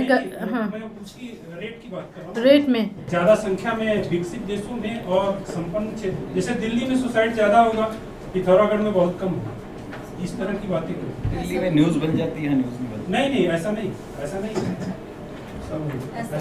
सुसाइड पे एक इसमें जो है, इसमें अगर कोई एम्पिरिकल डेटा हो कि दिल्ली एक बड़ा स्टेट है, उसकी पॉपुलेशन ज़्यादा है, उत्तराखंड की जो पॉपुलेशन नहीं है उससे ज़्यादा दिल्ली की पॉपुलेशन है। उदाहरण के तौर पर हाँ, मैं आप आप ग्रामीण और नगरीय, भारत के ग्रामीण और आप जहाँ तक अभी हम लोग फिर वापस आते हैं सवाल, कहाँ ज़्यादा होते हैं कहाँ कम होते हैं, ये अभी हमारा मुद्दा नहीं है। कम्युनिटी रेडियो के मामले में जो आपने सवाल उठाया था, उस सवाल से मैं बहुत ज़्यादा जुड़ी हुई हूँ, क्योंकि ये मेरी कम्युनिटी का हिस्सा है और मैं चाहती हूँ कि ये प्रिवेंट हो मेरी कम्युनिटी में। मुझे इस बात से कोई फ़र्क नहीं पड़ता कि स्वीडन में सबसे ज़्यादा सुसाइड होते हैं, जो सबसे ज़्यादा रिच कंट्री है, ये उनकी प्रॉब्लम है, वो अपने हिसाब से डील करेंगे। हमारी समस्या ये है कि कैसे हम अपनी कम्युनिटी में इसको प्रिवेंट करें। तो इसके प्रिवेंशन के लिए, अवेयरनेस के लिए, पहले तो ये कि हमारे जो सिम्टम्स हैं, ख़ास तौर से दुखी रहने के, चिंतित होने के, उनके बारे में ये कहा जाए कि जब आपके अंदर ये इस तरह के भावनाएं आती हैं तो उनको बताइए, किसी से उनके बारे में बात करिए। तो आप इस तरह का एक प्रोग्राम बना सकते हैं कि जो इमोशनल प्रॉब्लम्स होती हैं, कई बार हम लोग बहुत दुखी हो जाते हैं बिना किसी बात के, या कई बार कुछ चिंताएं ऐसी होती हैं कि हमें कोई भी सॉल्यूशन नहीं मिलता, तो बेहतर हो कि ऐसी स्थिति में आप दूसरे को अपनी बात बताइए, क्योंकि हमारे पास जो पहला सॉल्यूशन है ये दूसरा है। वो दूसरा कोई व्यक्ति हो सकता है, वो आपकी भाभी हो सकती है, वो आपकी दीदी हो सकती है, क्योंकि हमें रिसोर्सेज कम्युनिटी से ढूंढने पड़ेंगे, हमारे पास एक मनोवैज्ञानिक नहीं आएगा। तो ये है कि वो जाकर के मंदिर में बैठने वाली माई से बात कर ले, कोई महिला है तो, पुरुष है तो मंदिर में बैठने वाले पंडित से बात कर ले, वो उससे बात कर ले, तो वो अपने को एक्सप्रेस करे। ये डिपेंड करता है किस तरह की कम्युनिटी के स्ट्रक्चर पर आप बात कर रही हैं। अगर वो कम्युनिटी का स्ट्रक्चर गाँव का है तो देखिए कहाँ पर वो जाकर के खुद को बता सकते हैं। तो पहली चीज़ ये है कि अपनी जो फीलिंग्स हैं उनको एक्सप्रेस करें। पहला तरीका है सुसाइड को कम करने का, प्रिवेंट करने का, कि फीलिंग्स को एक्सप्रेस करें। उसके बाद फीलिंग्स को समझें। जब फीलिंग्स ज़रूरत से ज़्यादा हावी हो जाती हैं तो डॉक्टर के पास जाएं। दवाइयाँ डॉक्टर की देखरेख में खाने पर कोई नुकसान नहीं होता, वो आराम से दी जा सकती हैं और आराम से कम भी की जा सकती हैं। तो ये आप कर सकते हैं। और इस मामले में अगर आपको किसी भी तरह की मदद की ज़रूरत हो, प्लीज़ डोंट हेजिटेट, राइट मी। एक सुसाइड पे एक मेरा छोटा सा श्योर सर। बहुत दिनों से मेरे अंदर घूमता रहता है। For years I have carried this question, तो मैं आपसे सिर्फ शेयर कर रहा हूँ। I don't want an immediate answer. पश्चिम में दर्जनों की संख्या में महापुरुष हैं। आई मीन हेमिंग्वे है, सिल्विया प्लाथ है, आदि आदि पूरी लिस्ट है जिन्होंने सुसाइड किया है। डजन्स, पूरी एक, और बहुत महापुरुष हैं पश्चिम में, पूरी सीरीज है पूरी हिस्ट्री में जिन्होंने सुसाइड किया है।